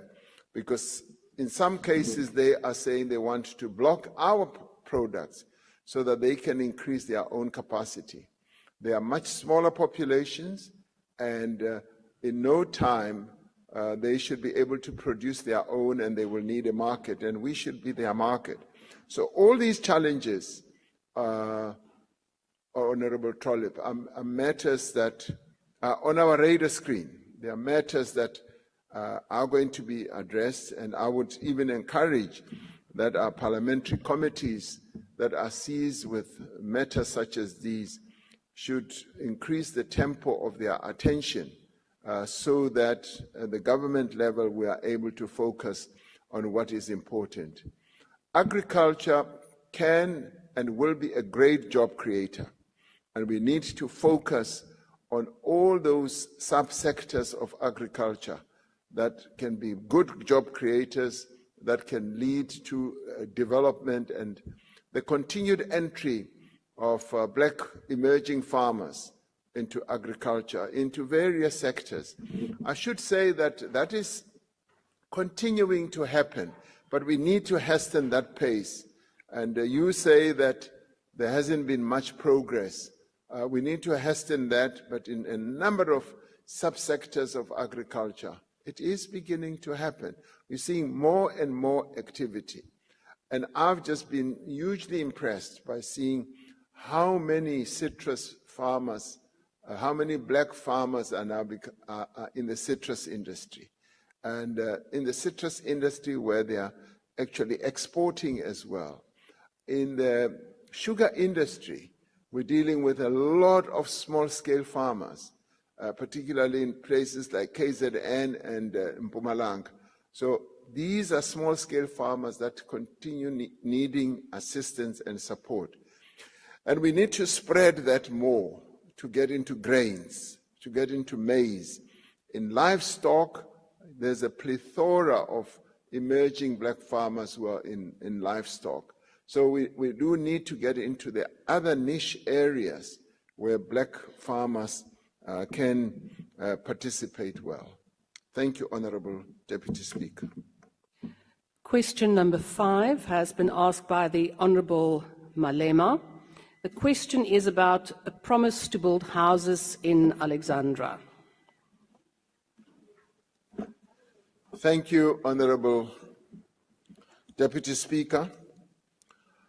In April 2019, I spoke to the residents of Alexandra about the challenges that they faced. I made reference to a program for the whole of South Africa to build 1 million houses. It is quite clear from the recording of what I said that these houses were not just for Alexandra. There is simply not enough space in Alexandra to be able to develop and even approach the scale that would amount to 1 million. Housing in Alexandra has long been a challenge. Many people continue to move to Alexandra due to its proximity to economic opportunities. This strains existing resources and increases housing demand. There is lack of available land for development in and around Alexandra itself. This is made worse by the land invasions and the growth of informal settlements. Under these conditions, the different spheres of government are working together to address the housing challenges in Alexandra. Plans are underway to build approximately 40,000 houses in Frankenwald and in Linksfield, benefiting the residents in the area and others in Alexandra. One of the urgent tasks is to relocate approximately 8,000 households who are in the flood lines or plains of the Jeskei River. An enumeration process to establish which household will be affected has been completed. Various land parcels have been identified for relocation. Studies on the suitability of the land have been completed on secured land portions. One project that is known as the Linksfield development has secured township proclamations for a proposed 10,000 units. The costing and engineering approvals have been obtained. Construction of social housing and open market units have also started. Another project, the Frankenwald development, is currently in the township proclamation phase, and it is projected to yield 30,000 units. The government is actively working to unblock and complete various stalled housing projects in Alexandra. Progress has been made on projects like Helen Joseph Hostel and Kwanobuhle Hostel, which, with designs, approvals, and beneficiary administration processes that are underway. The City of Johannesburg has obtained an evacuation order to relocate households in flood-prone areas. Environmental assessments are underway to identify affected households, and efforts are being made to secure land for relocation. Units have been constructed in other smaller projects like the Marlborough Gardens, the Marlborough 2nd Avenue, and Madala Hostel. The specific challenges in Alexandra create a complex environment for housing development. These challenges require a multifaceted approach as well as collaboration between various stakeholders to overcome them. Now, progress is being made, and government remains committed to delivering housing solutions and improving the living conditions under which our people live in Alexandra. I thank you, Honourable Deputy Speaker. Before I give the Honourable Malema the opportunity to do the first supplementary question, there has been a request from members in the House that please make sure that if on your devices where you listen to the interpreting, if you're not using it, please turn down the volume because we can hear the sound the whole time. That is a request from members in the chamber. So the first supplementary question will then be asked by the Honourable Malema. Thank you very much, Deputy Speaker. I can see those guys who are working on your eyes are doing a good job because there is some improvement. President, it is leadership to admit when you have made a mistake. You can't come here and say you never promised the people of Alexandra 1 million houses. You said so. You said you are going to build 1 million houses for the people of Alexander. And knowing you being a legally trained person, like you said, you are not an illiterate who just speaks without knowing what he's speaking about. And being a president, before you take a stage, your back office would have given you the necessary information which is relevant to this place where you are. So it is important that today you admit that you made a mistake, because those people are dying.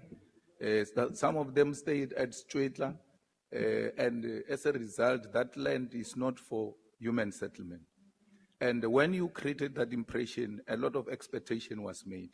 We're dealing with human beings here who've got feelings. And when a president speaks, they've got their expectation, high, because they know it's not a lesser authority speaking.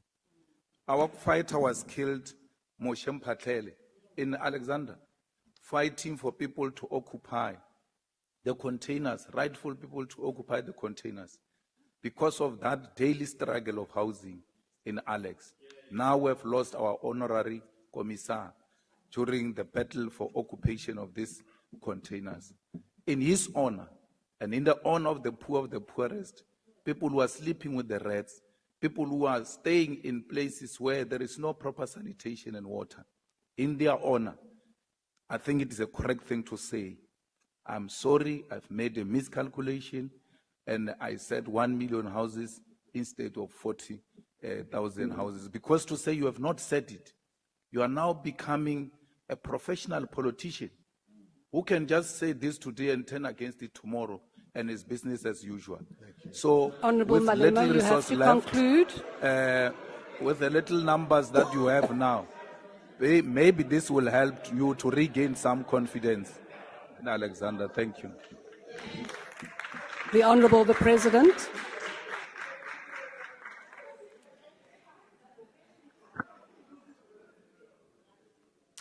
Mushavi, let me start by extending my condolences for the passing of Mphatlele. I had wanted to call you, but I then got distracted by a whole number of things. I felt very sad when that incident happened, because Mphatlele was an important leader in your party. So my condolences. In addressing precisely the point that you are making, we took care to go back to that recording and listened to it. And had a number of people in my office listening to it and interpreting it, because ke boletse ka Sepedi, ka bolela, and to the extent, Honorable Malema, that it created this impression that I said 1 million houses for Alexander, which objectively would not be possible anyway, because we just don't have the land there to build the 1 million houses. And to the extent that it created that impression, yes, I will say I apologize for having made people believe that I meant for Alexander. What I really meant was, yes, we would want to build 1 million houses for the whole country. And as it turned out, of course, we never really reached even that target because of a whole number of issues. We succeeded in building, during the MTSF, we succeeded in building 240,000 houses, which is way below what we had wanted. And there are many reasons around the country why we have not been able to reach our targets. And these are things that we do need to correct, because in some cases there's been underspending. Money has been laid out, and the entities that are supposed to build those houses often do not do so, and the money is returned. And the issue of Alexander is quite complex and has been so for years. And we've had a number of initiatives that were put in place, but I do believe that, Honorable Malema, with some of the initiatives that I've spoken about, we will be able to make progress.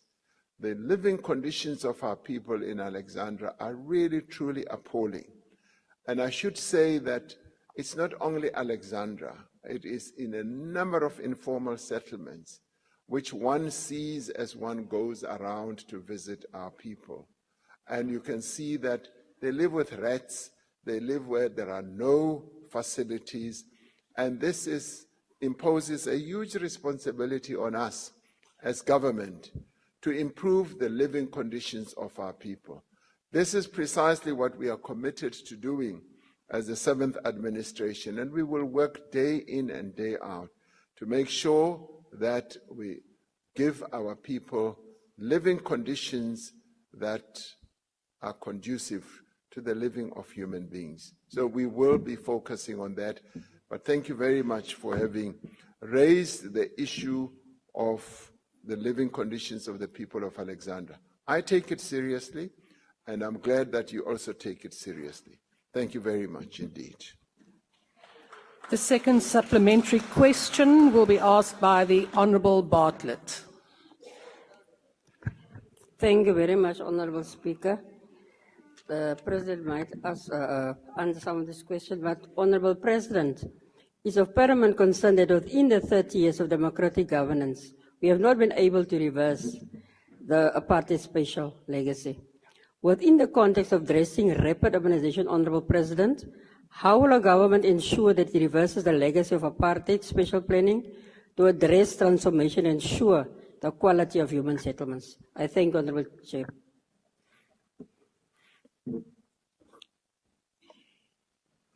Honourable the President. Thank you. Honourable Deputy Speaker, thank you. It is true, something that we must admit, that we have not in the 30 years been able to change the apartheid-initiated social engineering when it comes to spatial architecture of our country. The poor people continue to live outside and on the periphery of cities, and the richer ones live near the cities or in the cities. And this is something that we should have focused attention on to ensure that the poorer people are able to live near where they work, where there are economic facilities and infrastructure. Instead, we've just imposed more and more financial burdens on them because as they travel to where they work, they spend up to 30, 40, even 50% of their income on travel. So this is what we need to reverse. This is what we need to change, and it is a process. And it really also revolves around the powers and the ability of our local government to be able to focus on changing the spatial development of our country, to reconfigure it away from the apartheid architecture that was put in place.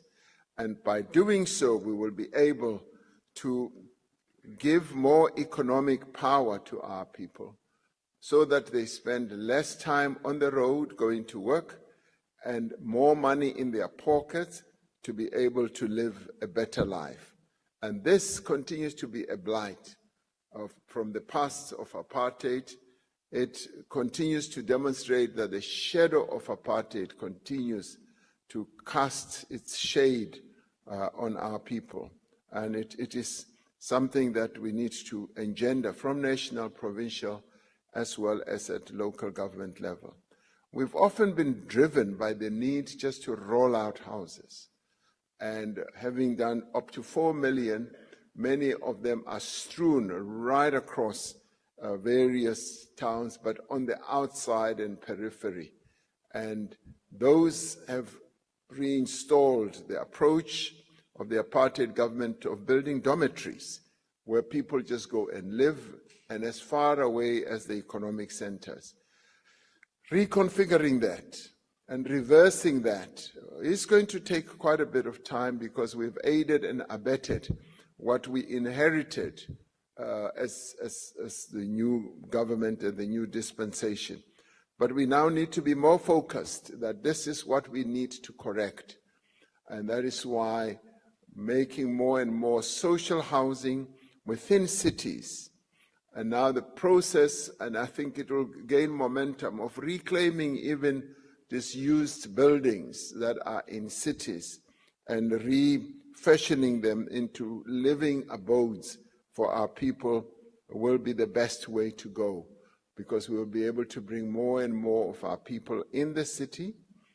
And as we have seen in the recent past, and it's been going on for quite a while, our people are occupying buildings, and we often say illegal occupation, but they are doing that out of necessity. Our local governments need to be more responsive and be able to realize that we need to create social houses. We need to create accommodation in the cities rather than get our people to live far away. That, Honorable Bartlett, will then lead to the improvement of the livelihoods of our people, which I would like to see, and we are determined to proceed on that basis, our seventh administration embarking on with a great deal of commitment. Thank you, Honorable Speaker. Thank you, Honorable President. The third supplementary question will be asked by the Honorable Mpiti. Thank you very much, House Chairperson. Honorable President, once again, the Department of Human Settlements has seen a baseline reduction of its budget of 3.1 billion rand for the 24-25 financial year. This, coupled with a massive housing and overcrowding crisis in Alexandra that has gone on for many, many years, as you've pointed out, Mr. President. This has led to many land invasions from desperate South Africans who have been waiting for houses for many years. Mr. President, can you please tell this House what measures will your government put in place to prevent housing developments from being illegally occupied by land invaders? Honorable President. The development of informal settlements, which start off as invasion of various spaces, is a problem that continues to spread around our country, which needs to be stopped and arrested, and we can only do so if our local government ensure that their laws and bylaws are adhered to. Quite often, a number of these settlements are built in very dangerous spaces. Some built right on the banks of a river, on the floodplain, as I was saying, and others built in on the outskirts of industrial areas, where quite often it leads to invasion of land that should not be invaded. Now, local government needs to ensure and enforce their own bylaws. But similarly, at the provincial level, we need to have a proper focus on the occurrences such as these, because no sooner have they started in a local area, they start spreading throughout a province. And indeed, that is one of the challenges that we face. I would say now it's being faced by many, many provinces around the country, and we do need to focus on housing or human settlements, the type of human settlements that will be able to accommodate the people who need land. Now, obviously, as you started, Honourable Member, you started with the baseline budget reduction that the human settlement has suffered from. Yes, indeed, the reprioritization process in government has led to a reduction of budgets for a number of departments, and the human settlements has also been affected. But some of it has also happened because we found that monies that are delineated for human settlements are not often spent. There have been areas where we have had money being returned, and This has been arising as a result of either land disputes, either procurement challenges, and many others, where, for instance, money is not spent in the budget time that it should be spent, and is finally returned. And some of these amount to quite a lot of money. And of course, corruption has also played a key role in all this. So the multiplicity of challenges and problems needs to be addressed, and they will be addressed, because we need to focus on a program of reducing informal settlements, and also focus on reducing land invasions. Land invasions that often take place in land that is owned by other people or other state entities, and that needs to come to a stop.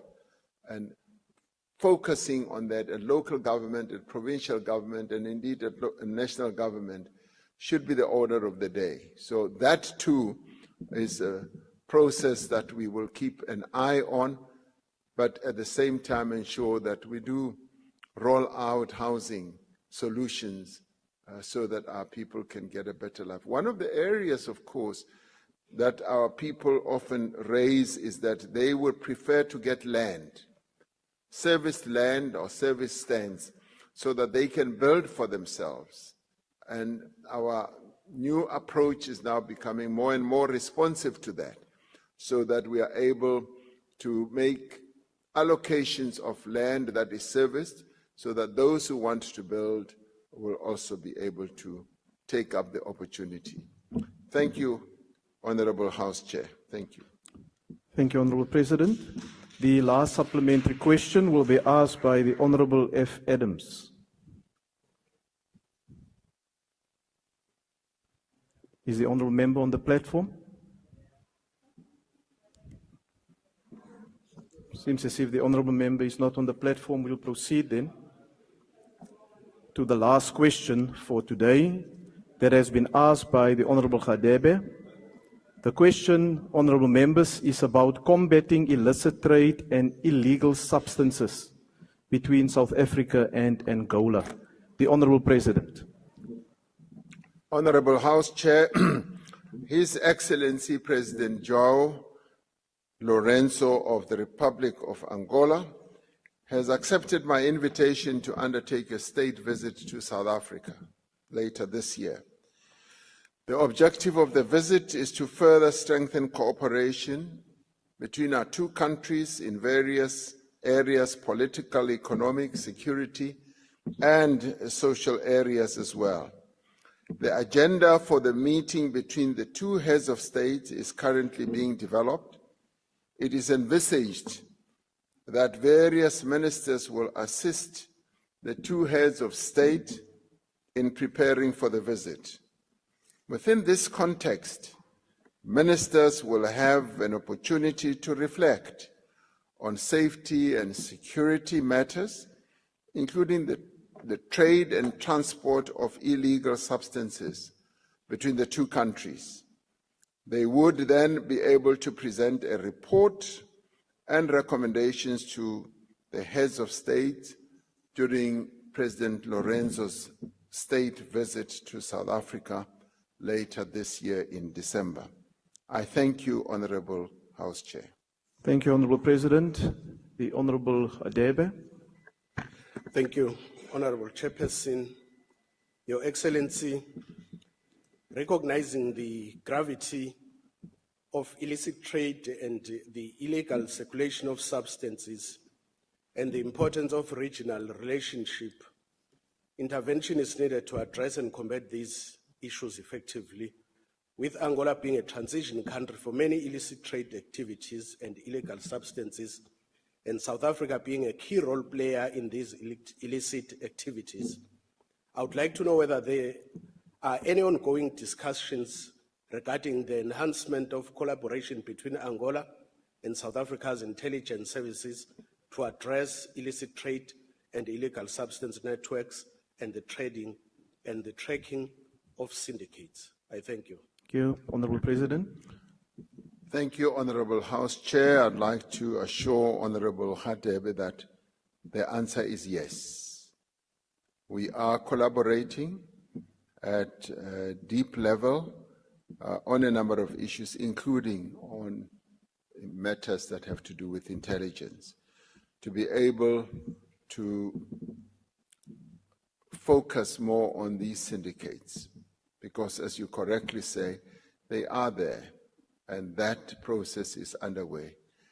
It is going to reach, as I said in my earlier head answer, it's going to reach a very important high point during the state visit, because our ministers, as I said, will be able to have processed these things and will have been able to deal with the real factual situation, which will then be underpinned by the agreements that we are going to have, that will establish a system and processes that will enable us to deal with these matters more effectively. So yes is the answer to your question. Thank you, Honorable House Chair. Thank you, Honorable President. The next supplementary question will be asked by the Honorable Galeka Mazibuko. Thank you, Honorable House Chair. The AU report on illicit financial flows concludes that the commercial activities are by far the largest contributor to illicit financial flows. Further, that lack of appropriate capacity remains a big challenge in curtailing these illicit flows. Mr. President, what is South Africa doing in strengthening the legislative and institutional capacity to deal with illicit trade? I thank you. The Honorable President.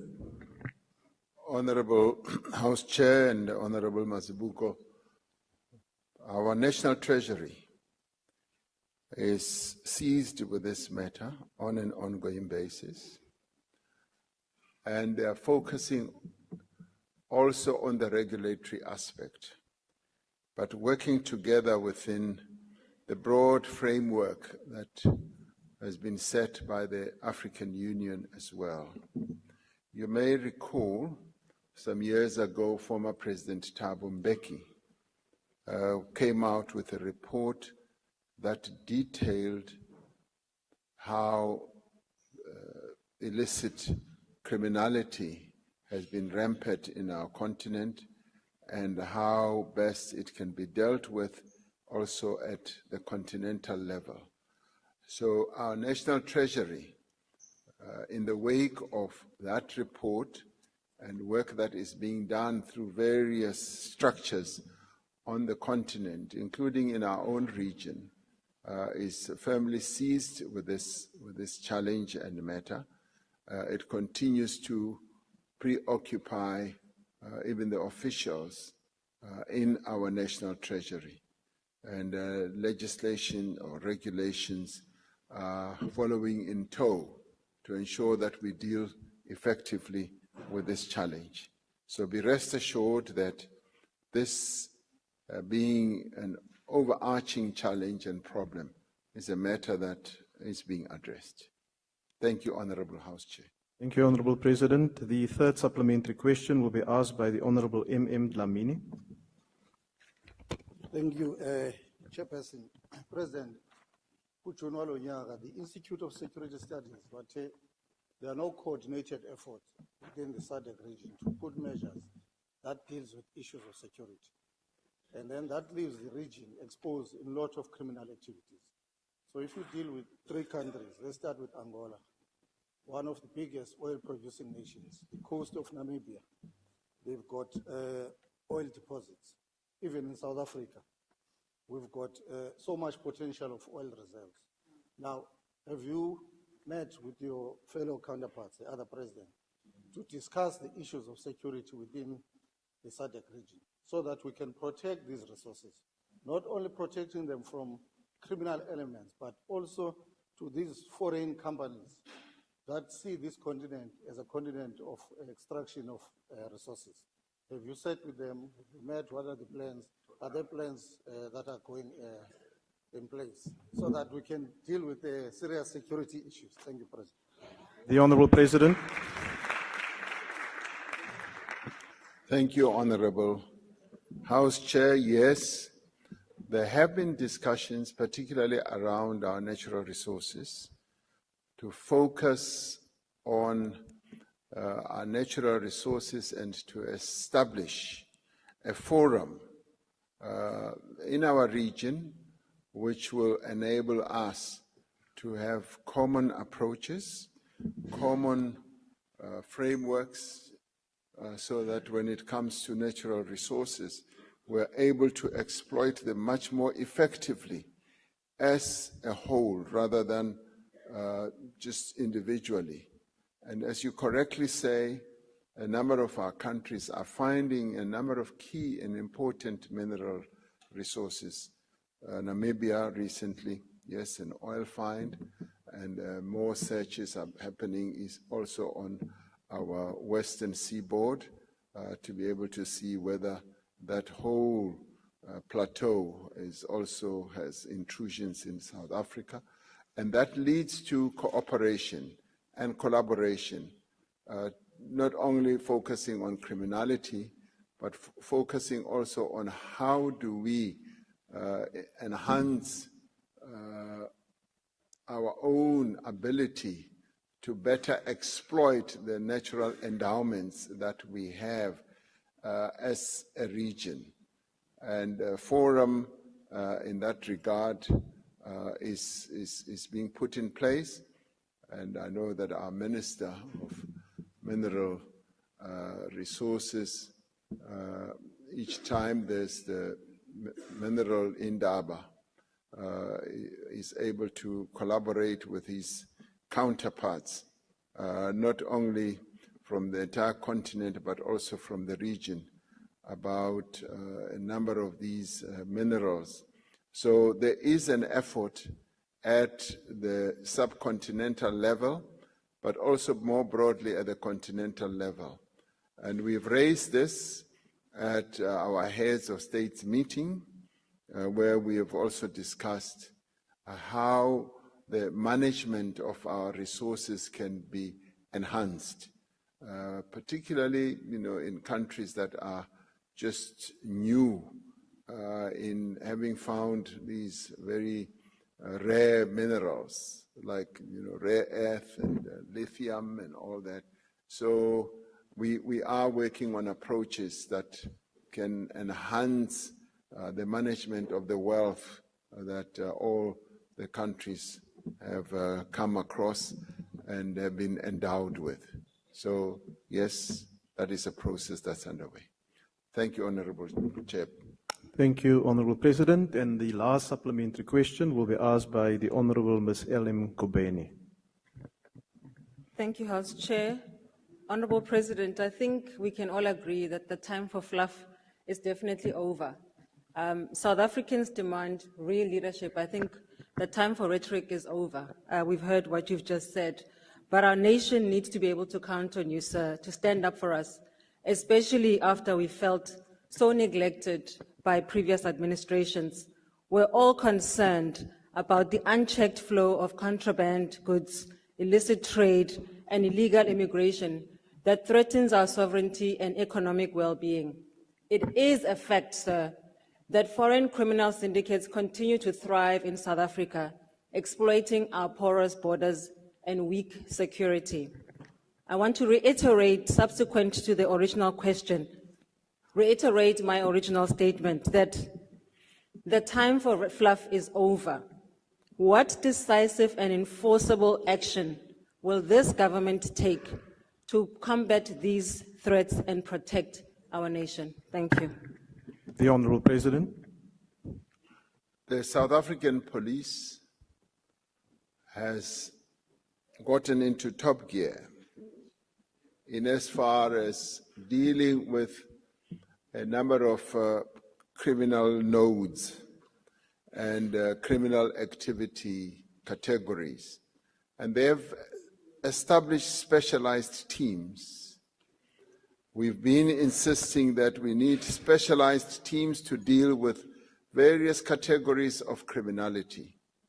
And one of those is being able to deal, yes, with illicit contraband, illicit money flows. So those specialized teams have been set up and are going to be even more and more active. Yes, you also raised the issue of illegal migration. Yes, for the longest time we've had that as a reality. But when we set up the Border Management Agency to guard our borders, particularly where we are most vulnerable on the northern part of the country, we expected that we would see a lessening of illegal flows of people. And the performance in many ways is far exceeding even our expectations. The Border Management Agency was a long time in the making, and we took a bit too long to have it established, but now that it is there, it is aiding and supporting the various other agencies that we have. And we are over time going to see a lessening of the illegal migration that has dogged our country for the longest time. And you say, yes, we should go beyond the fluff, and that is the real action that the Border Management Agency has been able to do. We may well have spoken about it in the past, but now there's real action. The Border Management Agency is doing quite a lot, and they need to continue being supported. I was there as it was launched, and before it was even officially launched, they had already demonstrated their capability and their prowess. And already they are putting together a ring fence around the northern part of the country where we've been most vulnerable. And the police are tightening up and gearing up with regard to their specialized units. And of course, because of the activities of criminality that are so rife in our country, we need more and more specialized units. Now, for the past 3 years, we've recruited more and more police officers into the police, leading up to well over 20,000, almost 30,000. Now, over time, we had faced a situation where the police numbers were going down and population was going up. And we were paying less attention to this challenge. We now are. And a number of those police officers are now going to be well trained to go into specialized units that are going to do specialized work, for instance, focusing on syndicates. Soon, the Minister of Police will be going around the country, focusing more on how best our police services, our security services at local government, at provincial government, and national government can cooperate and work well together, including private security. And he's now going to move around the whole country and go to those nodes that have seen greater or enhanced or increasing criminality. And I do believe that in the 7th administration, we're going to see a number of areas where changes will happen. And this has been in the making, in the preparatory processes in the 6th administration, and it's now going to reach greater fruition in the 7th administration. So your words, move beyond fluff and get more action. That is exactly what you are going to see. Thank you very much, Honorable Speaker.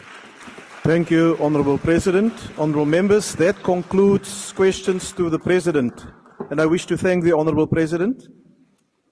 Honorable members, I will now request you to stand and wait for the Chair and the Mace to leave the chamber. That concludes the business for the day, and the House is adjourned.